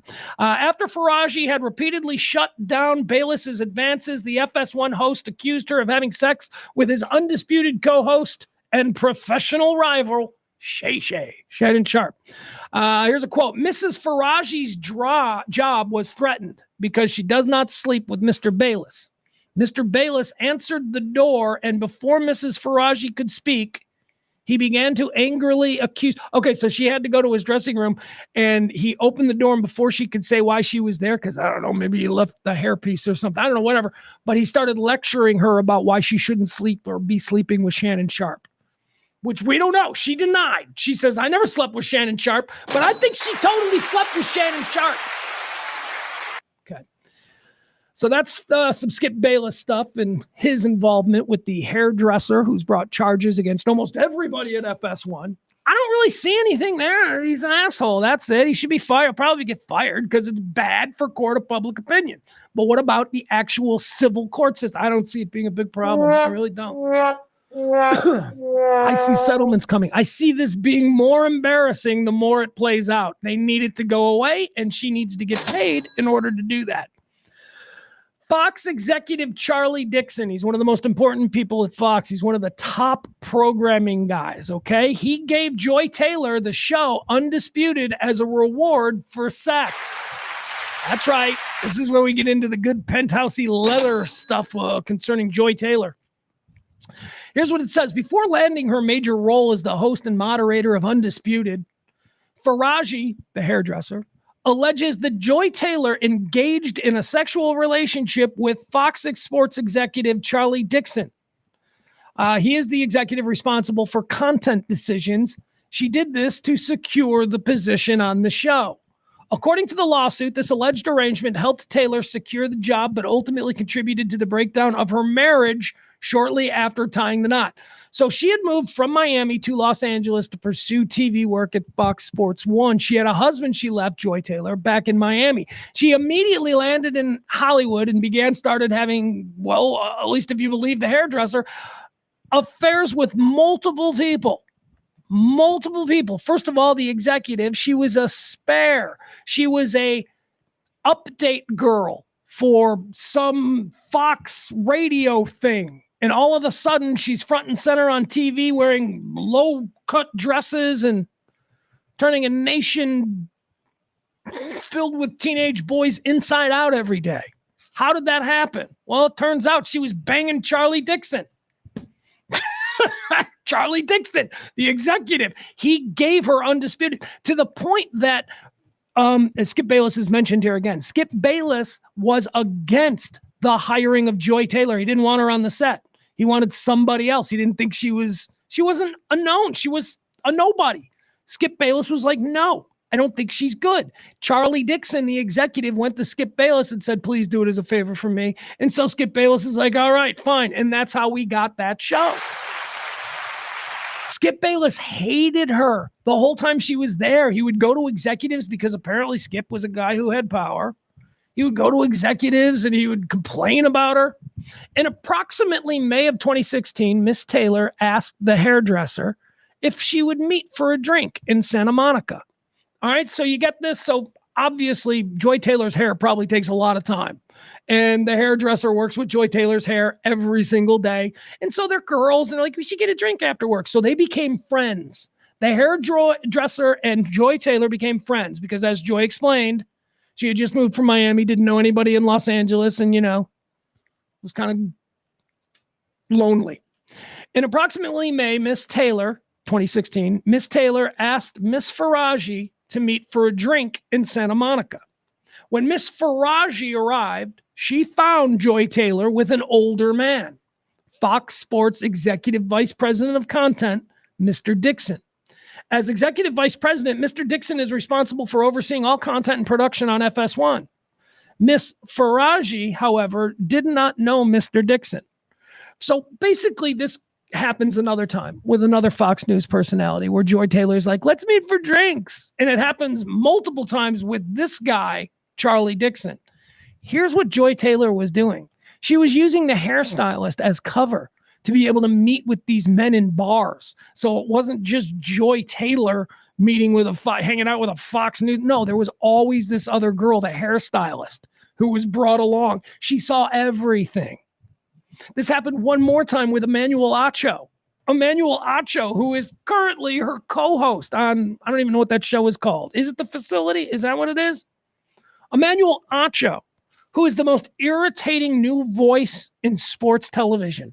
This guy is dangerous. I'm glad he's doing sports because I'm telling you, if this guy was a mega pastor, he would convince half the world that, end of days is coming. He is articulate. He is smart. He is a fast-talking con man. I don't believe anything he says. I think he's full of shit because I also possess a little bit of that fast-talking con man gene. So I can spot it in other people. So when I see Acho, I'm like, I don't know. So Joy Taylor is also having an affair with Emmanuel Acho. Let's get rid of that. Here's Emmanuel Acho. This is from a couple of years ago. This is Emmanuel Acho on working with Joy Taylor, okay? Now we know that they're banging, okay? Or at least now we know that the suggestion is that Emmanuel Acho is banging. So here we go. Let's listen to this and then let's talk about this because I've got some thoughts here as well. This is Emmanuel Acho on Joy Taylor from years ago, which is very interesting in the light of what we now know, that they were hooking up. With rehearsal for the new show Speak, and I got to take a moment to shout out my co-host Joy Taylor. A woman, a black woman, daily show, sports. Do you all realize how hard it is to get into the position that she is in? Ha! So often there's misogyny and sexism running rampant in sports, and we don't even care what women have to say in sports. But Joy is not only in the position on television as a woman, as a black woman, but as an opinionist. So not just asking men what they think, but providing her own unique and distinct insight. It's hard to do, and Joy, you have done it. So congratulations. Looking forward to working with you and hope y'all tune in. 4:30. Oh, she's so brave. And to be able to do it as a black woman, as a powerful woman, she slept with everybody. Her husband in Miami learned about it about 6 months after she moved. He tweeted back in 2020, her husband in Miami, upon hearing about her hooking up with both Acho and Dixon, tweeted publicly, "I married a hoe." That's circulating now. Saw that circulating last night. I married a hoe. So look, this is what Joy Taylor did. I got to tell you, for the first 5 years or so of me knowing who Joy Taylor was, I used to tune in and watch her and I just assumed it was nepotism, right? Isn't that what y'all thought? She's Jason Taylor's sister.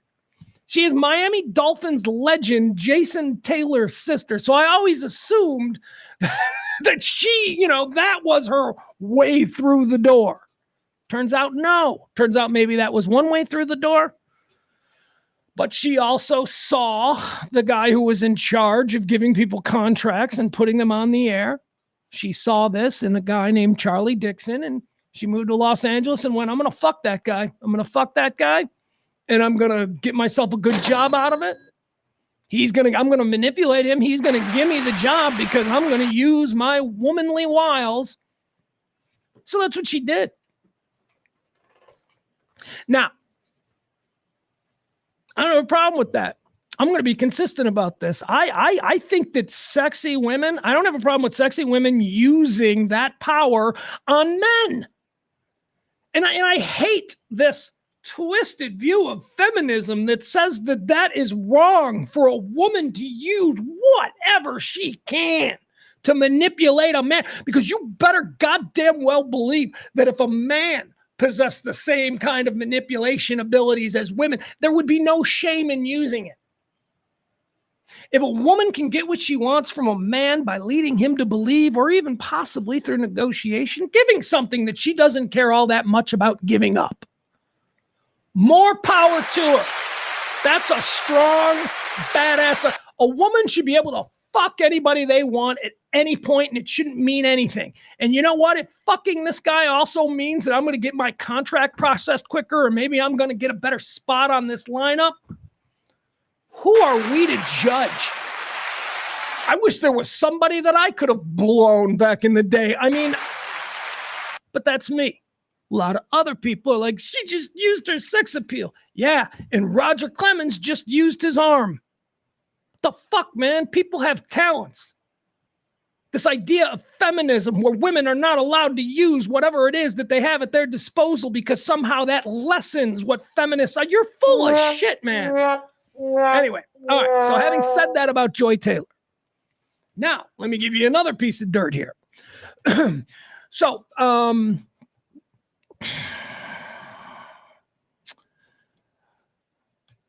Emmanuel Acho was spotted. He didn't work in the Los Angeles offices. Emmanuel Acho was spotted by the hairdresser walking on the floors at FS1, and the hairdresser saw Emmanuel Acho. Now, remember, she had gone out, the hairdresser, with Joy Taylor for drinks.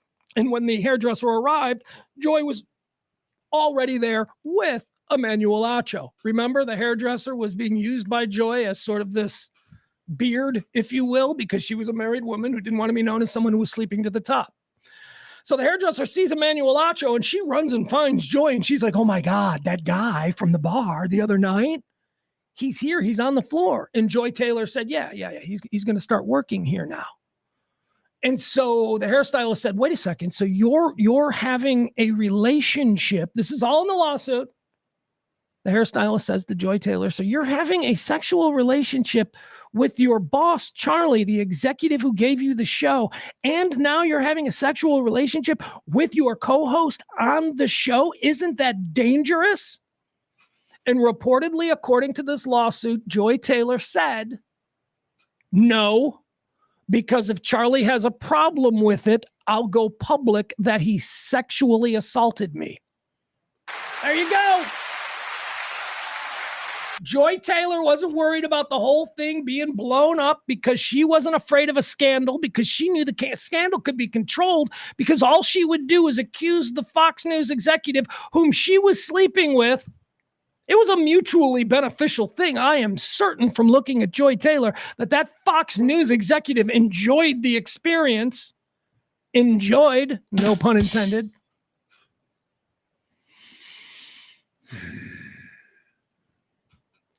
But she's now going to destroy him? Like, that's the back end of it?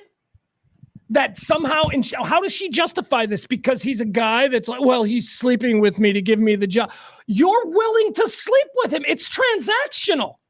And now you're going to just go to the authorities and say that he raped you if this goes squirrely? Holy fuck. And this is documented. So all of the shit that you can hear from this FS1 story, all that, I loved Joy Taylor. Notice I said loved, but I believe this.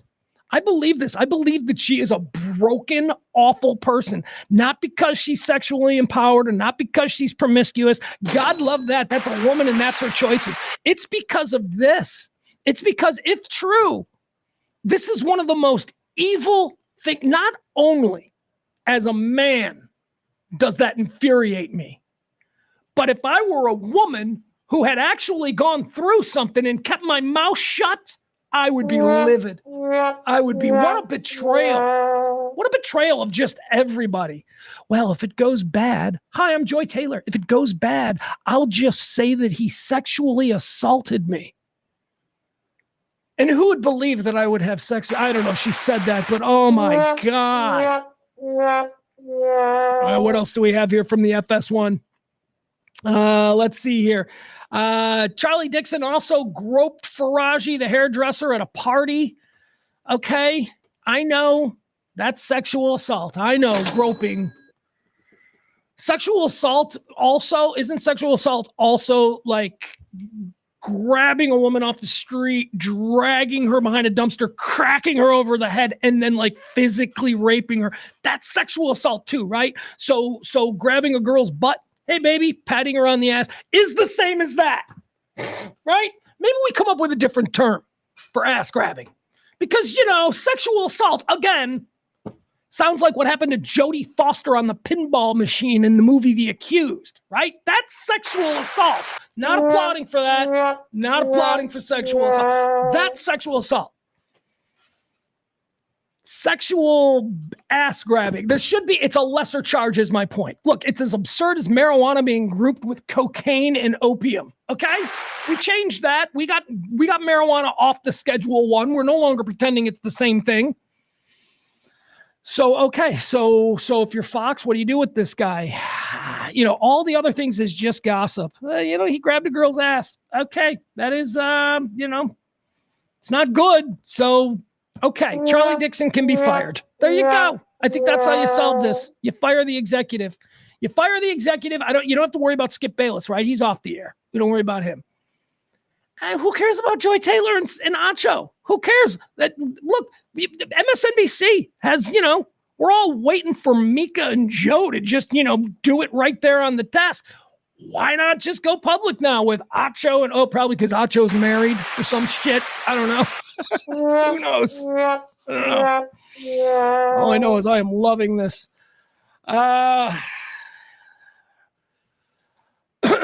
There's another woman, though. There's another woman known as Miss M who is mentioned. Who I don't know who that is, but it's an on-air female personality who was at Fox Sports 1, referred to in the legal filings as Miss M, and she was a piece of work. She was. This hairdresser had some awful shit to say about Miss M, too. Let me see if I can find some.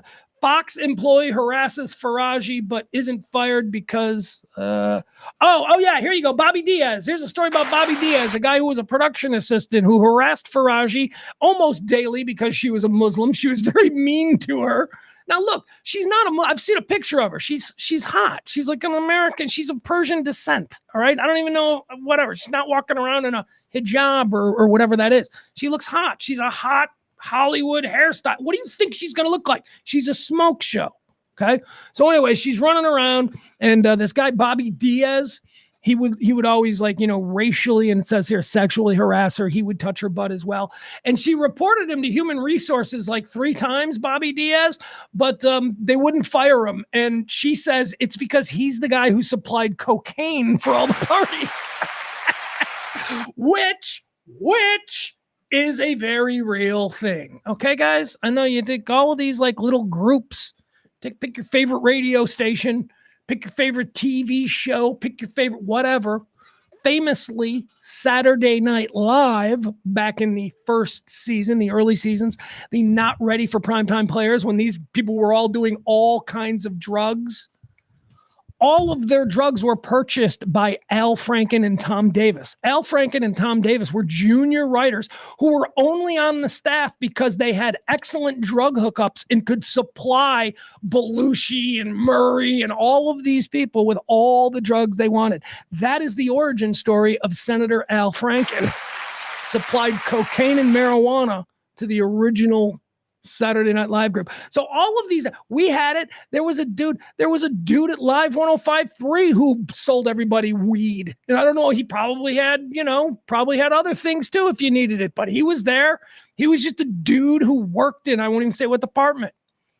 And everybody knew that if you wanted weed, and that's why he was there. So you're telling me that there's a dude at Fox Sports 1 in Los Angeles who's got a cocaine hookup and everybody sort of looks out for him because, well, can't fire that guy. We'd have to find a new cocaine dude. Yeah, so that's probably true. Very true. Every radio station I've ever worked at had the hookup guy. What do you need? Yeah, go talk to Marco. Marco's got the hookup. He's whatever you need. I mean, it's just how these things work. And I don't know that media is any different than the accounting firm you work for or whatever it is. I don't know. I've only ever worked in media, so I can tell you this stuff is real. All right, Mrs. M. This is anonymous. Oh, and she's black. All right, so here, this is a Fox employee referred here as Mrs. M in the lawsuit, begins targeting Faraji, the hairdresser, due to her Persian ancestry. One night at an informal dinner at Maestro's Steakhouse, she grew irrationally enraged with Miss Faraji, hairdresser, and screamed, "F you, you Persian bitch." The dinner ended after Miss M broke a glass and threatened to harm herself. Miss M is a former television personality at Fox Sports. She's black. Her name is Miss M, and I must know who she is. I need, despite these reports supposedly being anonymous, Mrs. Faraji's coworker, another coworker who was at the table when Miss M went nuts, who's black. Maybe Miss M isn't black. Whatever. I don't know. It doesn't say what the ethnicity of Miss M. However, another coworker at this dinner where Miss M called the hairdresser a Persian bitch, another woman at the dinner who works there who is black reported it to Human Resources. There you go. Mrs. Faraji's coworker, who is black, reported the incident to Human Resources, explaining that she would not be okay with someone calling her a black bitch. Despite these reports supposedly being anonymous, Mrs. M learned of the reports and became increasingly unstable towards the hairdresser. Every single morning, Miss M would scream and throw things at Mrs. Faraji before, during, and after her treatment. So this is a woman who is in the chair getting her hair done. Fuck. Oh, man, this is crazy. All right. That's awesome. You guys, there is more, but this is going to be a slow roll. The Fox Sports 1 situation. Oh, how decadent. I was talking on Twitter earlier today with my buddy, the great Hammer, Greg the Hammer Williams. Follow him, Riff Raff, on... by the way, I should mention, I had an amazing honor bestowed upon me this weekend. I received... And by the way, you're always welcome to slide into my DMs. Although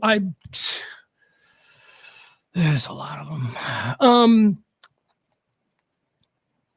Mr. Groob slid into my DMs and asked me if I would like to come and be a guest once again on a return visit to Your Dark Companion, the great Mike Reiner, digital media. I did it last summer. He was like, when he started it, he's like, hey, I'd like you to come be on it. And I did it. And we had an incredible conversation for like 2-3 hours, just two people talking. And then, I don't know, I thought like I didn't hear. And I don't know what I'm expecting to hear, but I was like, oh, it was terrible. He hates me. Mike and I are never going to be buddies like I want. He hates my guts. And then they asked me this weekend, it's like, you want to come back? We want to have you back. And I'm like, oh, that is such an honor. So yeah, so I'll be doing that. Anyway, Grego, of course, the Hammer in the old Mike Reiner Hammer sort of combination. I was talking to him online today about the FS1 story. In fact, I was thinking, I'm like, man, I'd like to call him. We're going to start doing things a little bit differently in the coming year. But he was talking about how at the Ticket, as you can imagine here in town, the Ticket, the legendary sports talk station, and of course, Mike and the Hammer, Greg, part of the hard line and the dominance that they enjoyed for all those years. He was like, yeah, we had the Ticket chicks. And if I'm being honest, the Ticket was a pretty safe environment. And he's like, except for me. It's like, because famously, Greg was a wild man. He's a more mature and reserved gentleman, but he's got stories. You want to sit down and talk to him, he'll tell you some stories. So then I got thinking about 105.3. And I had a lot of interns. I mean, there was a period of time in my broadcast career where I had a bunch of people who were under me, who worked for me, right? Who I could have, and we had really attractive interns. All of our female interns were attractive who would become producers. But I never had any kind of an issue with anything like that. Like, oh, Pugs is trying to bang the intern, or even with, promotions girls or anything like that. I never really had any kind of issue, whereas other people on the station did. Famously, Russ was pretty debauched. But I never had any of those issues, and I'll tell you why. And it's not because of my own grace or moral foundation or whatever. I never had any of those issues because I had Kelly Moore and Sybil Summers shadowing me everywhere, judging my every move, and making sure that I wasn't like that. That influence of my whatever that was, the shows that we did here in Dallas all those years ago, whatever that was, and I had a lot of good times. We had fun, and I got stories too, right? I did some things, but I wonder if it would have been different without having Kelly and without being accountable to two women. I was a single guy, but I was still accountable to Kelly, and I was accountable to Sybil, and I didn't want, I don't know, it was just weird. It's weird. I feel like maybe I missed out. I would have liked to have been a lot sluttier. Like, it would have been fun. The ticket, Grego was telling me, he's like, yeah, we didn't really have a problem there at the ticket. He goes, I was safe for the stuff that I was behind. And so 105.3 was pretty debauched, but that was because of Russ Martin. Russ Martin did a lot of terrible things to women in the pre-Me Too movement. I mean, legitimately terrible things. Like, I'm not talking about Russ grabbed a girl's butt once. That's not what I'm talking about. I mean, he locked girls in rooms, and it's all a bit, man. It's just a bit, and he got away with it because Anyway. All right, let's keep going. Let's move on from the Joy Taylor story. God, she's so hot. Oh, my God. This is a bummer of a story. Plaza Latina, right there off of Harry Hines. You see this on Friday? Plaza Latina is one of these giant, flea market kind of things. It's a whole bunch of stores. It's funky. Don't get me wrong. It's funky. But what did I go there for? We went there. We were buying, this was just a couple of years ago. It was during this stint of me being here in Texas. I don't remember what we were doing over there. But I remember thinking, Plaza Latina. So it pops back up in the news this weekend. Plaza Latina, which is at Royal and Harry Hines. It burnt down. Well, I don't know if it all burned down, but enough of it burnt down that it was quite a story and quite a news story. However, the really sad thing about it is that the pet store burned down. Oh, that is no way to start 2025. Absolutely no way. So, yeah. So anyway, a whole bunch of, but here's, all right, good news, right? You're thinking the pet store burned down. You're thinking a whole bunch of dogs and cats and hamsters. And no, not really. Not really. Two dogs died.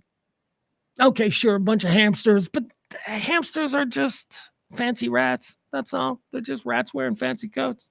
Where I can't really get bent out of shape about hamsters dying. Although we do. I remember I had hamsters. Every time a hamster died, I got really bummed out. So it was mostly birds. It was like birds, right? A whole bunch of birds got, and by the way, here, if you're starting to be like, oh, this is a terrible story, even if they are birds, it's smoke inhalation. None of them burned, none of them cooked up, none of them touched flame. It was just smoke inhalation that killed the animals. All right, there you go. The sad story of Plaza Latina. Harry Hines and Royal caught fire over the weekend on Friday. Let's see, what story is this? Hold on, what is this story? I had this story. What was the problem? No, Allstate is apparently involved in some kind of a scandal. The CEO, Thomas Wilson of Allstate, in the Allstate Sugar Bowl, remember it had to be delayed because of the terror attack on Bourbon Street.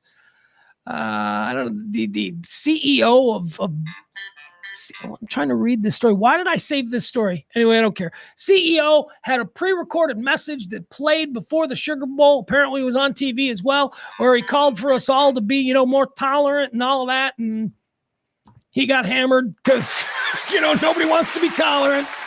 And, people were like, was a Muslim and, all of that. Okay. All right. Anyway, bad timing on the part of the CEO.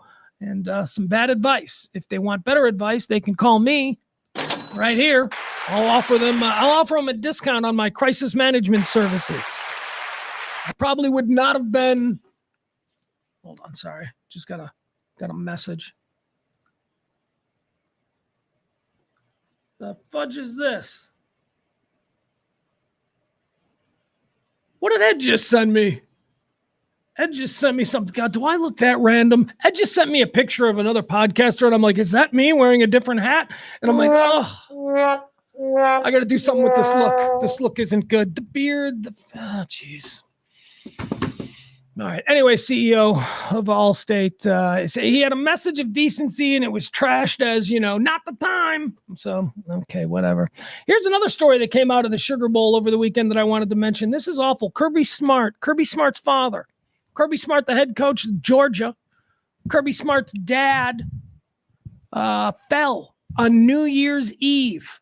He fell there. He was down there in New Orleans, going to watch his son coach the Georgia Bulldogs to a Sugar Bowl victory over the Notre Dame Fighting Irish. Didn't work out on the field or for Kirby's dad. He slipped and he broke his hip. He broke his hip and he had to have emergency hip surgery. And this was on Thursday. He had the emergency hip surgery and he died on Saturday from emergency hip surgery. Kirby Smart, that's terrible. His dad's down there. Kirby's coaching. So my point is this. Kirby Smart was coaching on the sideline in that game, knowing that his father had fallen like hours before. Well, wait, when was it? Like a day before. So he was distracted. I mean, I don't know. Look, I'm a Notre Dame fan, so I'm going to take the victory. You know what I mean? But still, that's interesting. Anyway, sad story. Kirby Smart, his papa, passed away. I don't know why the hell I just hit those sound effects. What else do we have here? Jason Kelsey's got a new TV show. That's what they call late night or something. They call it late night. It's an ESPN attempt to do what? Didn't Fox News have like some really bad late night show with like Anthony Cumia and a whole bunch of band comedians? And it's not funny. It's where Grudfeld. What's his name? Gumpfeld. It's where that dude came from. He was relegated to the middle of the night. They were like, yeah, we'll take a flyer on this guy.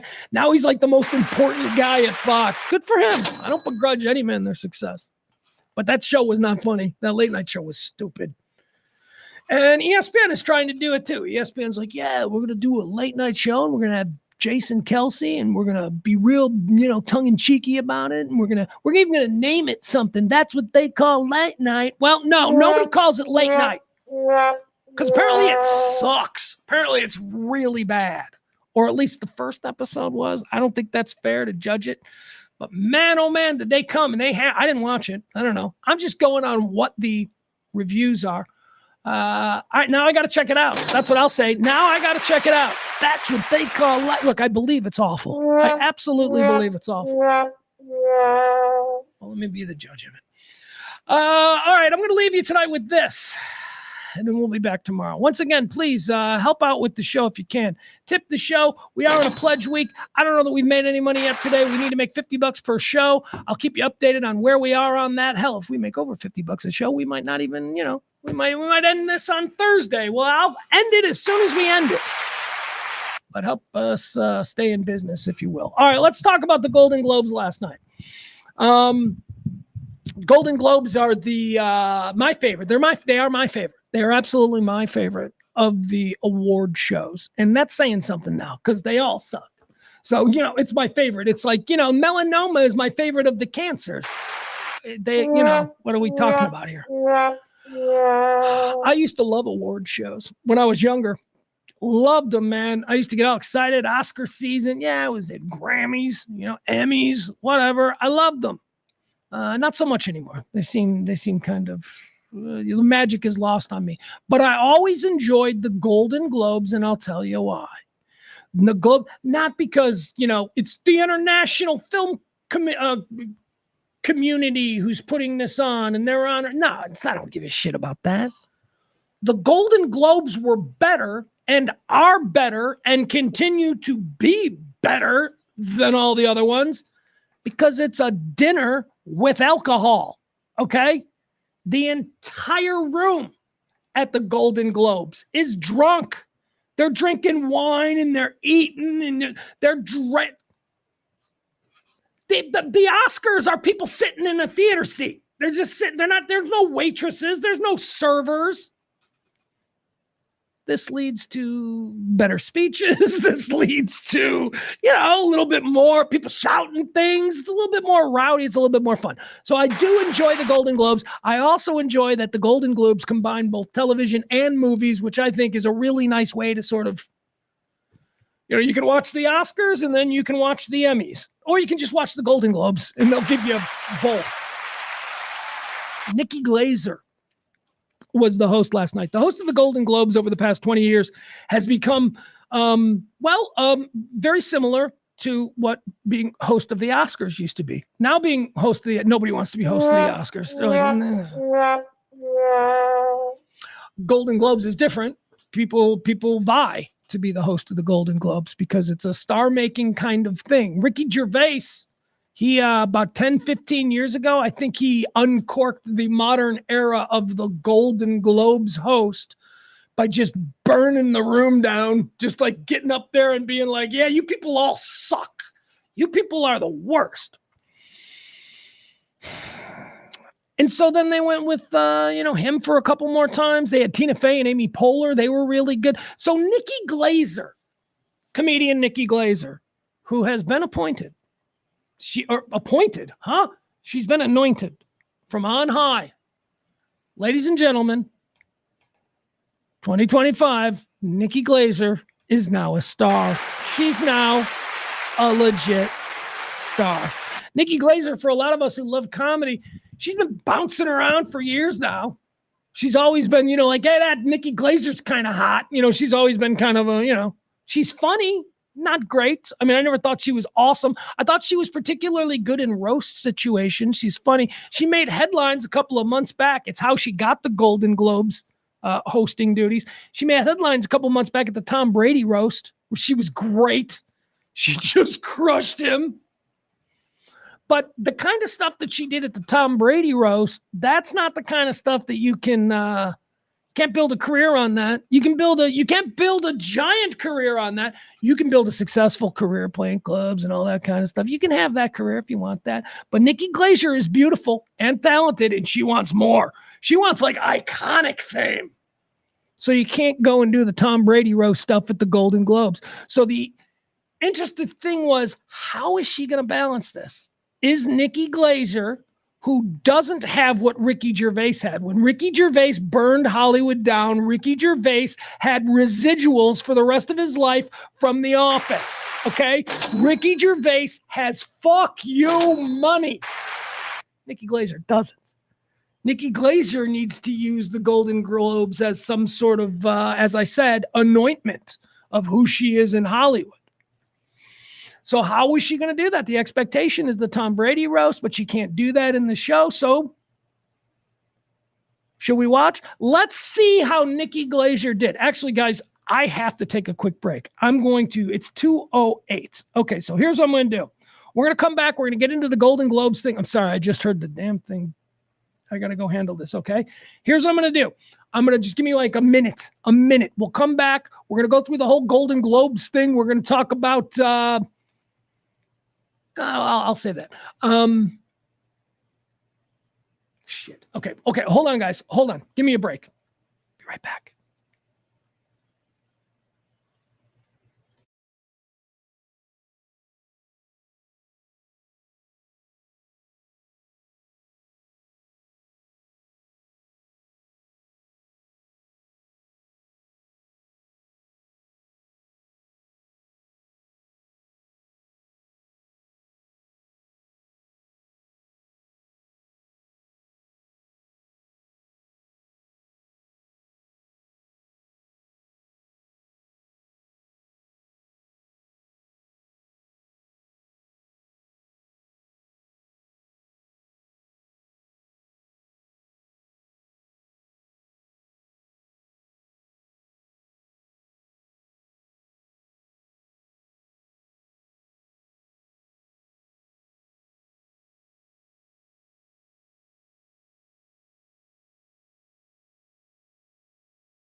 All right. Sorry about that. Here we go. And we're back. There we go. Oh my God, I banged the back. Oh my, I hit the camera. I got to get both of my little soldiers perfectly in there. Peter says Nikki Glaser was the main reason that he watched last night. And I got to be honest, me too. I mean, I don't watch award shows anymore.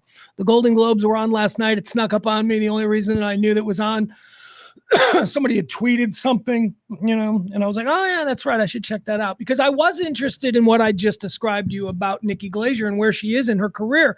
She is a woman in her mid 30s, maybe closing in on late 30s. She has dedicated, her youth to trying to, climb the comedy ladder in an era where, I mean, women comics, it's a good era for women comics. It really is. They're more viable. There's more of them. I'm not gonna say better, because that's patronizing. I think there's always been funny women. I've never been one of these people who's like, women can't be funny. It was just about opportunity. So she is in that group.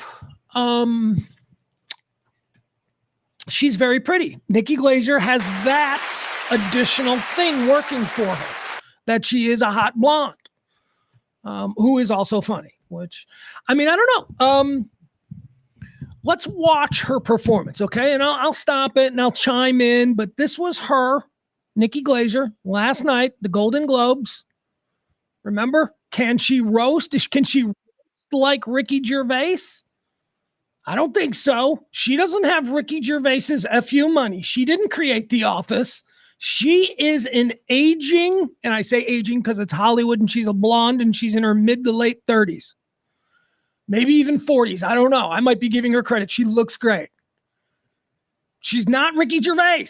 She's got to be careful about who she destroys in this moment. And can she do that and still be funny? Let's see. All right, hold on. Let me pull this up for you. Yep, there we go. Okay, Nikki Glaser hosting the Golden Globes last night. Good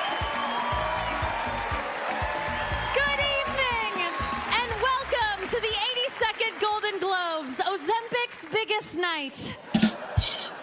If you're watching on CBS, hello. If you're watching on Paramount Plus, you have 6 days left to cancel your free trial. I'm Nikki Glaser, and I am absolutely thrilled to be your host tonight. Thank you. And I gotta say, this feels like I finally made it. I'm in a room full of producers at the Beverly Hilton Hotel, and this time, all of my clothes are on. So, yeah. It was worth it. Now, all right, hold on. Wait a second. I just want to say something here. Let me interrupt for a second, just because this is the kind of thing that bugs me. Especially since this occurred simultaneously with the news of Joy Taylor and FS1 and her willingly sleeping her way into all of these things. This happened simultaneously. I'm watching the Golden Globes and I'm reading, this, and then the other TV, I'm watching the Lions and the Vikings. I couldn't bring myself to really enjoy the Lions and the Vikings. Being an NFC North guy, I'm like, ugh. Anyway, so I just thought that was interesting. We're all laughing about it. Hollywood is a place where pretty women are forced to perform sexual favors for men in order. We're all laughing about it right now. But also, it's the worst thing that happens to women, and that we must be very serious about this. It's not something we joke. See what I mean? We have all always known that there was a casting couch in Hollywood. We openly talked about it. And then all of a sudden, #MeToo. It's a serious thing now. Fuck all those women who had to do stuff in the 90s and the 80s and the 70s and the 60s when we made jokes about it on The Tonight Show. But it's these women. It's Alyssa Milano. And let's stop being so selective with our outrage, right? Anyway, let's continue on with Nikki Glaser. See if she makes more. Well, I'll keep that to myself. Never mind. now, some of you may know me as a stand-up comedian and from my appearances on Roast, but I am not here to roast you tonight. I want you to know that. And How could I, really? You're all so famous, so talented, so powerful. I mean, you could really do anything. I mean, except tell the country who to vote for, but it's okay. You'll get them next time. Joke! Great if there is one. joke! Money I'm joke! scared. Ariana, hold my finger. Thank you. Thank you. Well, tonight we celebrate the best of film and hold space for television. Yes.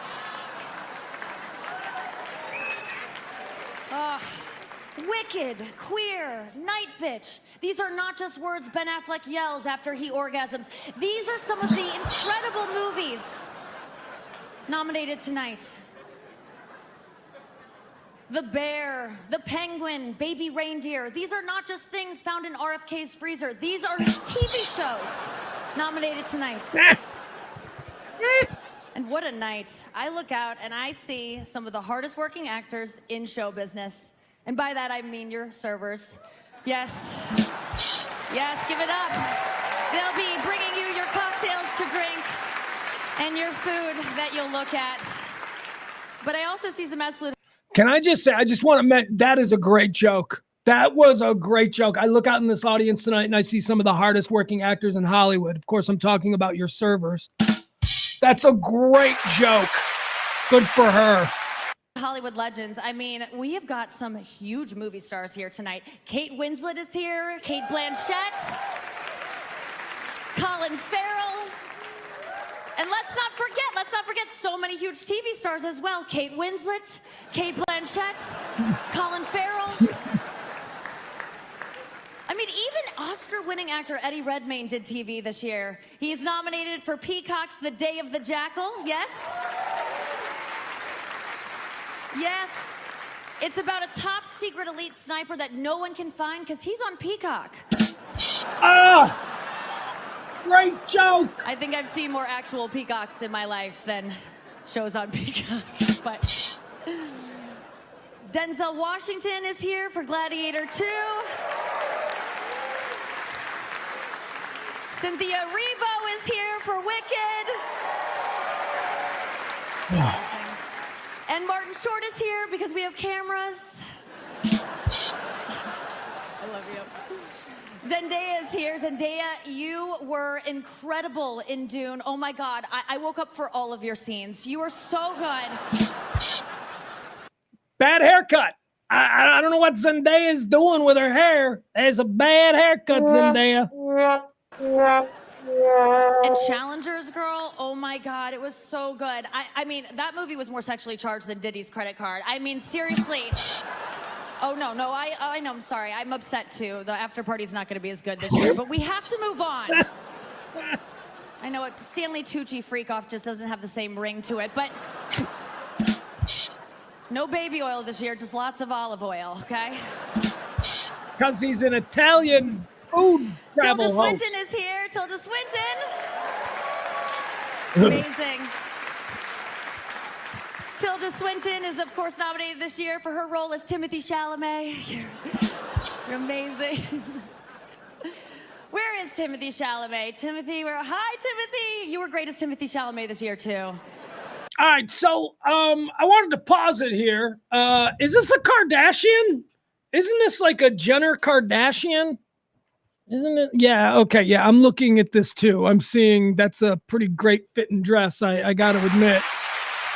But isn't she like 30 now too, right? I mean, the older I get, like there was a time when I wasn't allowed to look at Bruce Jenner's daughters and be like, they're hot, but now I can do that, right? It's okay. She's like 30. Anyway, she looks great. Oh my God. All right, back to Chalamet.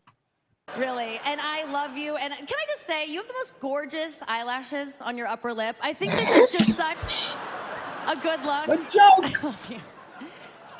Dude, you were so good in A Complete Unknown as Bob Dylan. Wasn't he just incredible? So good, dude. Seriously. In fact, I actually read that your singing voice was so accurate that even Bob Dylan himself admitted that it was absolutely horrible. You nailed it. God, that's a great fitting dress.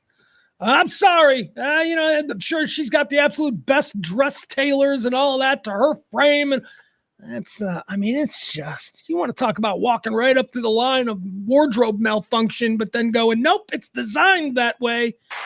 Oh, what a great looking. And Timothy, you're just so great at playing these like beloved eccentrics.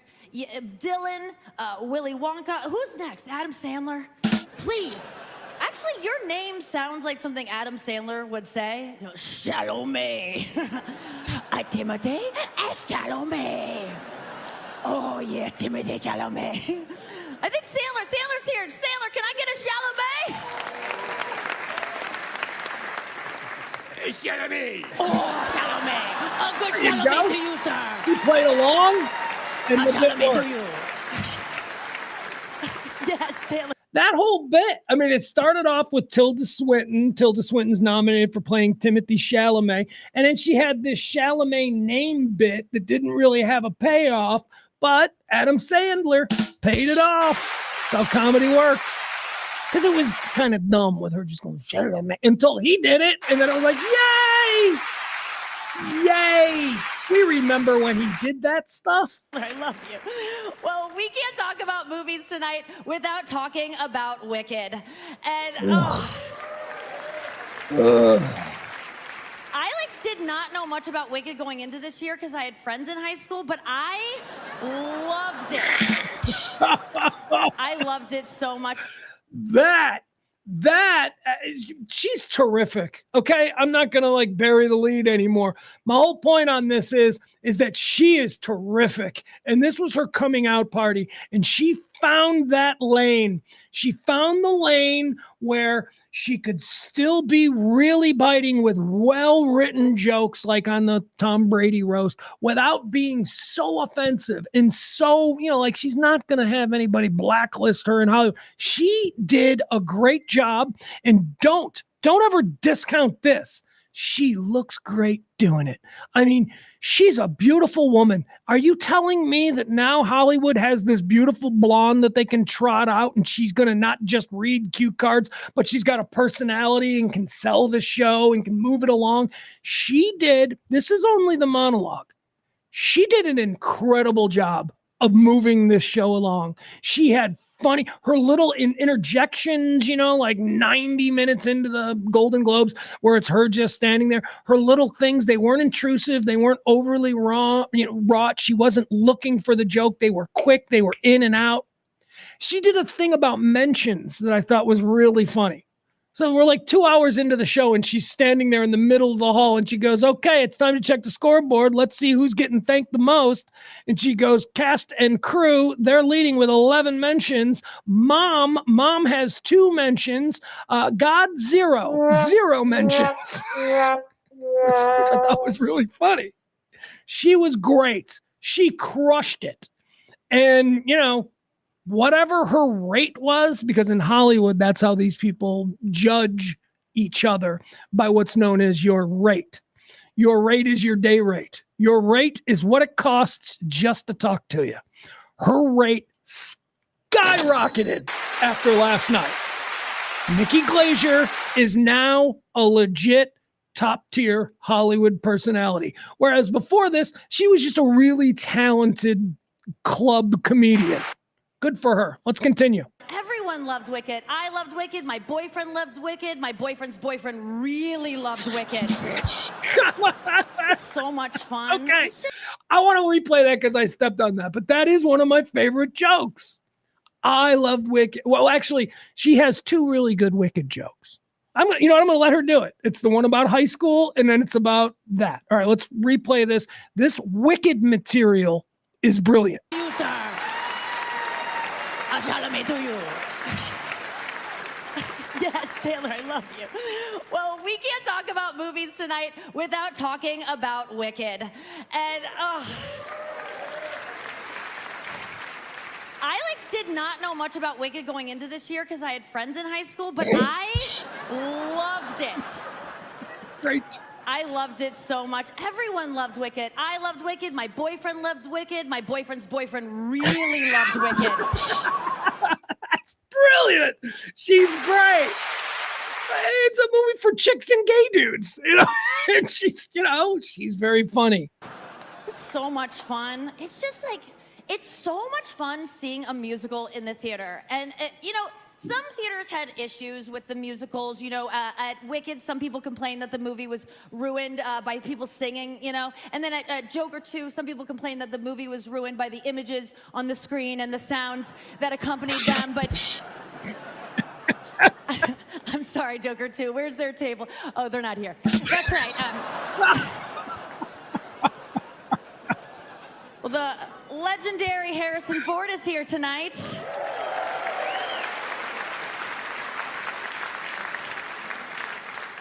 I was actually talking to Harrison backstage, and after he gave me his drink order, I asked him, I said,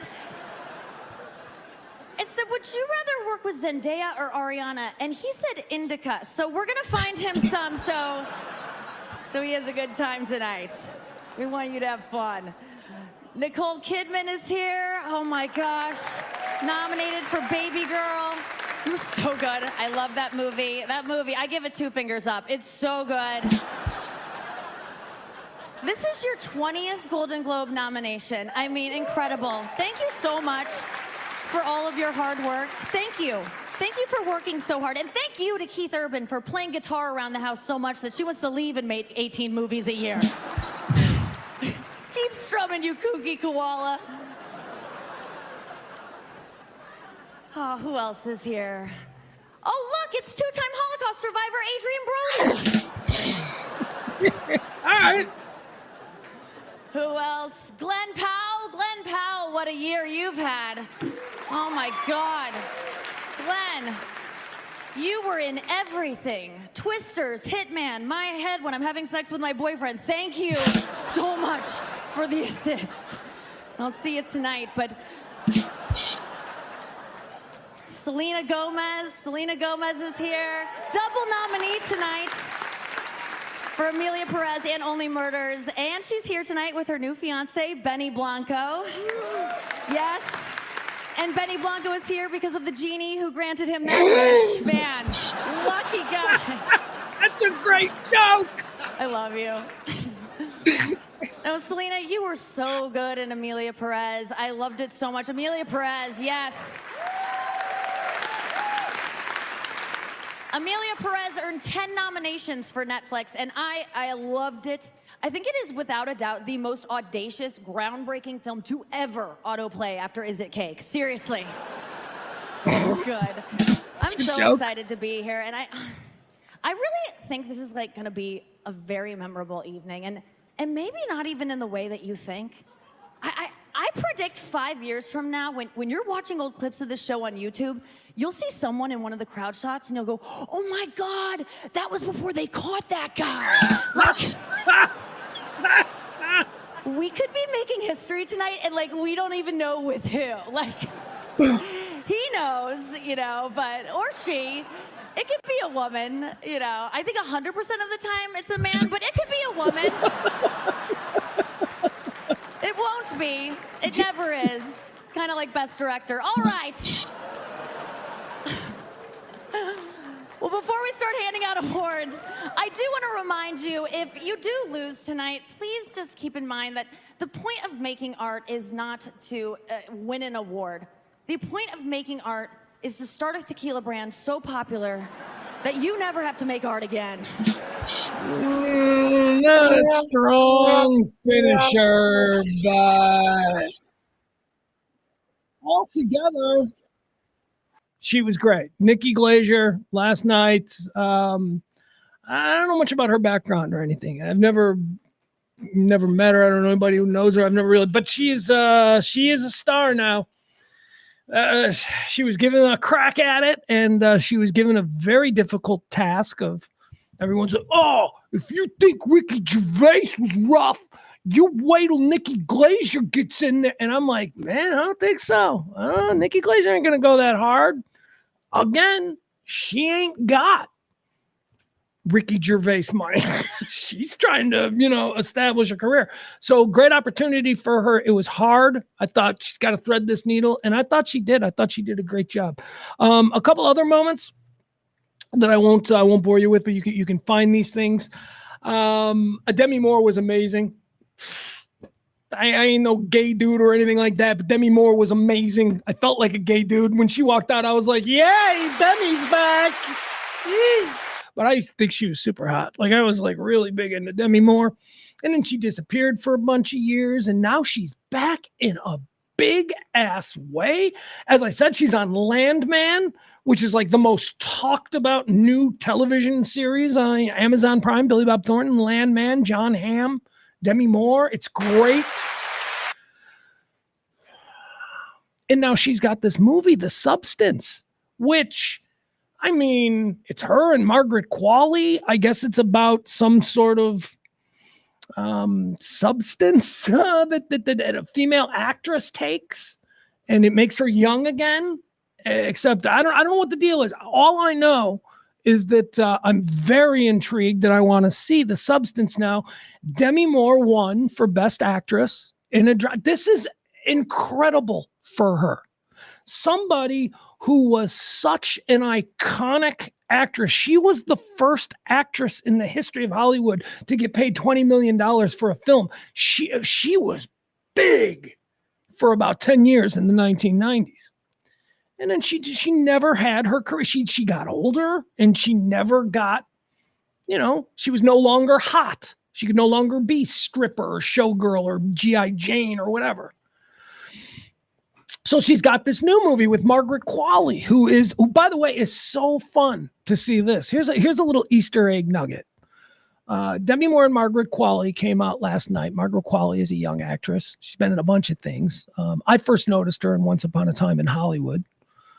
She played the Charles Manson girl that tried to seduce Brad Pitt's character. Anyway, I was smitten by her. I thought this girl's got a little X factor. She's got a little something that pops on screen. I don't know who she is. So I learned a little bit about Margaret Qualley. And then, so I see her and Demi Moore, and they play the same person in this movie, Substance, the younger version and the older version and whatever. I don't know. I don't see the movie, but if you'd seen the movie, I guess the bit that they did as presenters was based on knowing the premise of the movie. I didn't know the premise of the movie. Anyway, so they seemed like they had incredible chemistry together. Like, not only did they play the same person, she was the younger version of Demi Moore. Demi Moore was the older version of Margaret Qualley. Not only were they playing the same person in this movie, but there was a closeness. And I'm like, what is going on here? And then I realized, I went, oh my God, well, Demi Moore was in a movie with Margaret Qualley's mother. Margaret Qualley's mother is Andie MacDowell. The actress Andie MacDowell they were in St. Elmo's Fire together. I'm like, how cute is this? I go, I bet you this Margaret Qualley has known Demi Moore her whole life. So anyway, I thought that was kind of cool. Demi Moore was great when she won. And I go Google it. Just go Google it. I won't play it for you here. Her speech, Demi Moore's speech, was absolutely everything that you wanted Demi Moore to say when she got up there. It was inspiring. It was like, you people counted me out and everybody counted me out. And I was very depressed. And it was a great speech. Demi Moore. It was Demi Moore's night. It was Nikki Glaser and Demi Moore's night. What else what else? Seth Rogen and Catherine O'Hara presenting. That was a stroke of genius. Whoever decided they're going to get these two kooky Canadians together and have them just improv with each other for a couple of minutes on stage. They were great. They were funny together. Catherine O'Hara and Seth Rogen were good. And the other thing, and this needs to be pointed out, and I need to go on record as saying this because for some reason, I think that a lot of people don't think that this person is what I'm about to tell you they are. Melissa McCarthy is hysterical. Melissa McCarthy as just a funny entity is hysterical. Melissa McCarthy has moved into the category for me of anytime she comes on screen, I start to giggle because I know there's some insanity about to come from her. She is so funny. What was she doing? She did something recently that made me laugh. And she was on the Golden Globe. She was great last night. Was she on Saturday Night Live recently? Was she doing something where she was playing a Trump supporter who was rubbing her boobs? I don't know. There was something really fun. She is over the top, man. She is a female Farley. She is just hysterical. Anyway, she was great. I thought she was great last night. Melissa McCarthy was very funny. Remember her Sean Spicer, man? That shit was bonkers. Remember when she used to play Sean Spicer on Saturday Night Live? She's a funny chick, man. Melissa McCarthy is funny. All right, that's going to do it for the Golden Globes coverage, other than I can tell you this. All right, let me go through a couple of the winners. Let's go through the Brutalist. Apparently, The Brutalist is the movie to beat. The Bob Dylan movie that everybody thought was going to be the big one to beat, that got beat by The Brutalist. Don't know what The Brutalist is about. Won a whole bunch of stuff. Amelia Perez, I ain't seeing this. Look, okay, give it all the awards you want. I'm a middle-aged white guy. I ain't seeing Amelia Perez. I gotta see the Bob Dylan movie, but it didn't win anything. Kieran Culkin won for something, The Angry Place. Like, I could probably do better. Here, let me just go down the list. There's got to be a list, right? Let's see here. All right. So best motion picture, musical, or comedy. Amelia Perez, I guess. I don't know what it is. Let's see here. Best motion picture drama, that's The Brutalist. Okay, so I guess I got to see this Brutalist. It beat Dune Part 2. It beat A Complete Unknown. It beat Conclave, which is another movie that I want to see, which is a really dark movie about how we elect our popes. And by we, I mean us Catholics and lapsed Catholics. Nobody cares about animated film. Cinematic and box office achievement. I like this. This is something that they do at the Golden Globes, where they just award big popcorn movies. You know, like if Fast and the Furious is ever going to win something, it's going to win in the cinematic and box office achievement category. The winner was Wicked. Other films, just to give you an idea of the films that are nominated. Alien, Romulus, Beetlejuice, Deadpool and Wolverine, Gladiator 2, Inside Out 2, Twisters. Twisters was very good. Did you guys see Twisters? And The Wild Robot. The winner was Wicked. Don't care about non-English speaking. Best film. Best performance by a female actor in a motion picture drama went to Fernanda Torres for I'm Still Here. I don't know, would she play like Bob Dylan's mom or something? Best performance by a male actor in a motion picture drama. I went to Adrian Brody for The Brutalist. Bunch of you women out there acting like Adrian Brody's hot too. I don't get it. I mean, like, he's thin. He's got a good build. That face is jacked. Okay, moving on.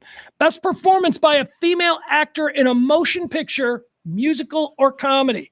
This is where we got Demi Moore for The Substance. Apparently going to have to watch Substance. Amy Adams was also nominated for Night Bitch. This is the movie where a mom thinks she's turning into a dog.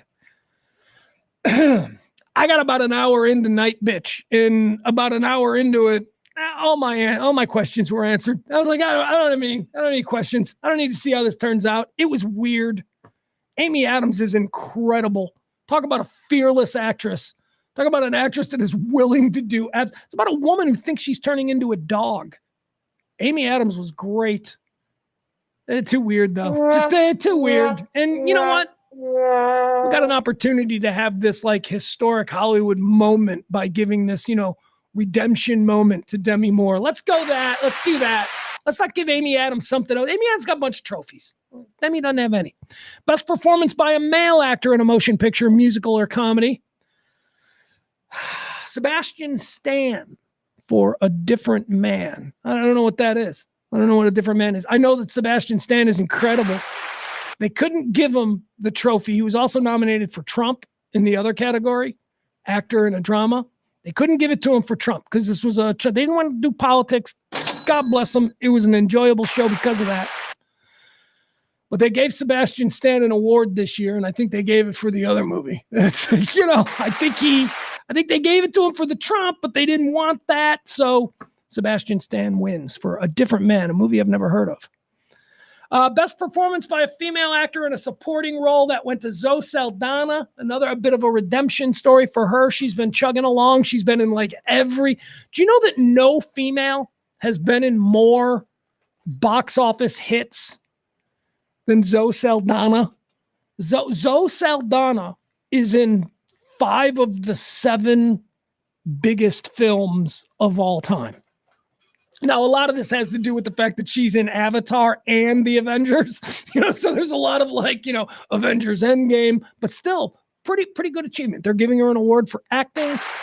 Everybody has seen Zoe Saldana. She's a very visible actress, and she won for her acting finally. She doesn't have to be blue and she blue in Guardians of the Galaxy. She's blue, right? She's blue and she got little horns. Best performance by a male actor in a supporting role went to my guy, Kieran Culkin, who gave the best speech of the night. Kieran Culkin, if you don't love Kieran Culkin, I bet he's an asshole. You don't want to go on a long car ride with Kieran Culkin in the backseat. He might be difficult, but my God, is he entertaining to just watch. Just watch the way he interacts with the world, watch the way he talks to people, watch the way he gives speeches. Kieran Culkin, Macaulay Culkin's little brother, the great Roman Roy from Succession. He didn't win for that. No. He won Best Supporting Actor for a film called A Real Pain, something that I have never heard of. Best Director for a Motion Picture, it went to Brady Corbett for The Brutalist. Best Screenplay in a Motion Picture went to Peter Strawn for Conclave, and that's going to do it. That's all we care about. Oh, no, wait, TV. We got to do TV. Did I miss TV? Yeah, let's get out of the movies. Who cares about, did Trent Reznor win something? Trent Reznor won for, what is this? Best Original Score in a Motion Picture for something called Challengers. Another movie I've never heard of. You know what I think? I think that a lot of really good movies are now just debuting on Netflix and Prime and Hulu. And this is a me thing. Because that's where they're debuting, I discount them in my mind. When I saw The Substance for the first time, or when I saw The Brutalist, I'm like, well, it's a Netflix. I got to stop that. Because nobody's going to movie theaters anymore. And the good movies are debuting directly on these services. I got to fix my head. Best Television Series Drama went to Shogun. Oh my God, it was a big day for Shogun. I haven't seen Shogun. Am I racist because do I have to read it? Is Shogun in English? It doesn't look like it would be. Looks like maybe it's in Japanese. I don't know. I don't want to read a series. I'm lazy like that. All right, Shogun wins for Best Television Show Drama. Best Television Series Musical or Comedy. Now, this is interesting because it's going to go back and forth year after year, I think, for the next couple of years, or as long as one of these stays in production. Hacks, HBO's, or Max, Hacks won for Best Show. It beat The Bear. And like I said, next year, The Bear's going to win. 2 years ago, Hacks won. Last year, The Bear won. This year, Hacks won. Next year, The Bear's going to win. We'll probably slide in another Abbott Elementary in there, too. If Abbott Elementary decides, hey, this is our final season, they'll win that year. I don't know. That's fine. Hacks is good. I like Hacks. I like The Bear, but those are the 2 best shows. And Best Television Series, Limited Series, Anthology, or Motion Picture made for TV. Baby Reindeer. Haven't seen this. Do I need to? Again, gotta be honest. Whenever I stop on Baby Reindeer and I'm like, what is this, Danish? What? I can't. I don't know. For some reason, I think it's in German. Best performance by a female in a television series drama, that went to Anasawa for Shogun. Good for her. Best performance by a male actor in a television series drama, that went to Hiroyuki Sanada for Shogun. Good for him. Best performance by a female actor in a television series, musical or comedy, that went to our national treasure, Jean Smart. Best performance by a male actor in a television series, musical or comedy, that went to Jeremy Allen White for The Bear, of course. I can't wait for him in the Springsteen movie. He's playing Springsteen. I think, look, first of all, as a big Springsteen fan, if you hear there's going to be a movie made about a guy that you really like, you're worried about who they're casting. You're like, ugh. But they cast Jeremy Allen White, and he seems to have that same kind of super chill vibe that Bruce has. So I think this might be good. Jeremy Allen White, he won for The Bear. Best performance by a female actor in a limited series, anthology series, or a motion picture. We honored another great from Hollywood's recent past, Jodie Foster. Jodie Foster won for True Detective. Interesting, Jodie Foster for years stayed away from the Oscars and all these award shows, especially back in the 90s when she was winning all kinds of things because she was gay. She didn't want the nonsense. And every year they were like, Jodie Foster's going to be outed at the award. Here she is now, lovely woman in her 60s. She's up there. She's happily married for like 30 years to the same woman that was the reason that she couldn't go to the Oscars and shit in the 90s. Got their kids that they raised at the table. It was very nice. It was very nice. And when Jodie Foster, who is an icon and a treasure, Jodie Foster's amazing. A great director. I mean, let's forget about the acting. A great director. And not just the acting, a child star. Jodie Foster started out as just a little kid, stayed normal her whole life. What do you mean? She's lesbian. Well, that's normal. Sorry, you weirdo. She's not. Jodie Foster seems like a very good person. It was nice to see that for her. Jodie Foster won for True Detective. Ain't seen it. Doesn't look like something I'd be into. I think the True Detective series on HBO is wildly overrated. I don't think it's very good at all. I'm sorry. I know. I watch too much TV to lower my standards to just a procedural police thing. And just because it's on HBO, it's like I can't look at it like it's Law and Order, because that's what it is. It's Law and Order. Best performance by a male actor in a limited series, anthology series, or a motion picture that was made for television. Here's one I got to get into, apparently. The great Colin Farrell, who I love, who's great in everything. Colin Farrell won for The Penguin. The Penguin. Everybody's talking about The Penguin. My son's favorite film of all time. Favorite film of all time. And he's not an idiot, right? He's seen a lot of shit. But for my son's generation, my son's favorite film of all time is The Batman. The most recent Batman, the one with Robert Pattinson, is his favorite film of all time. And he'll explain to you why. And I guess it's true. They completely changed the entire universe of the Batman experience. Gone is like the Dark Knight. Gone is all of the Tim Burton. Gone is all of that. And they've sort of reimagined it as almost a Scorsese Mean Streets kind of vibe. And that's what the Batman was.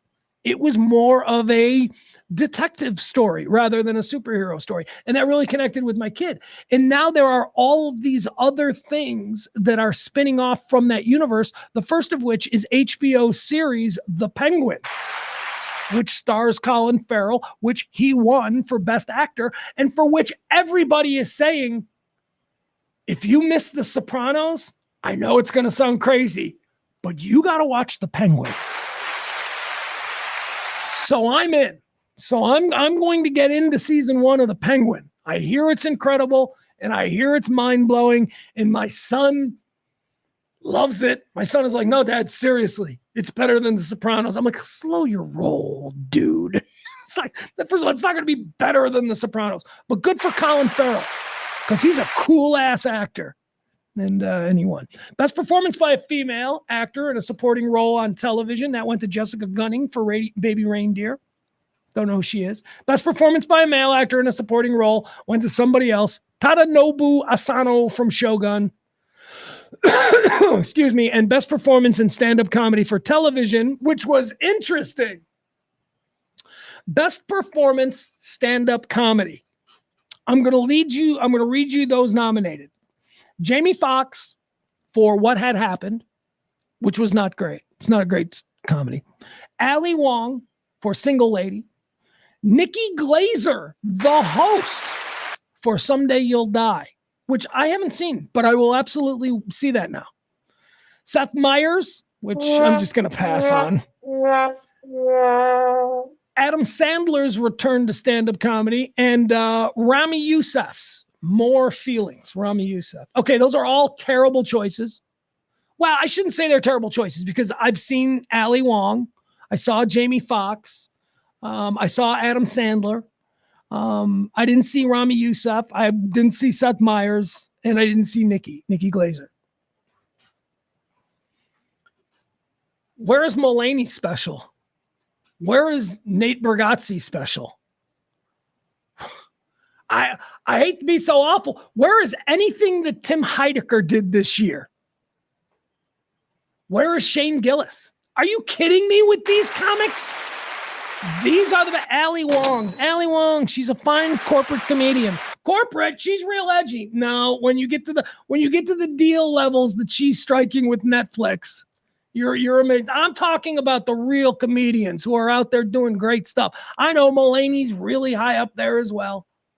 But he's anti-establishment to the point where he's burned a lot of bridges in his career, so maybe he doesn't get this kind of love. But the best comedians were not represented last night, in my opinion. And I know comedy is subjective.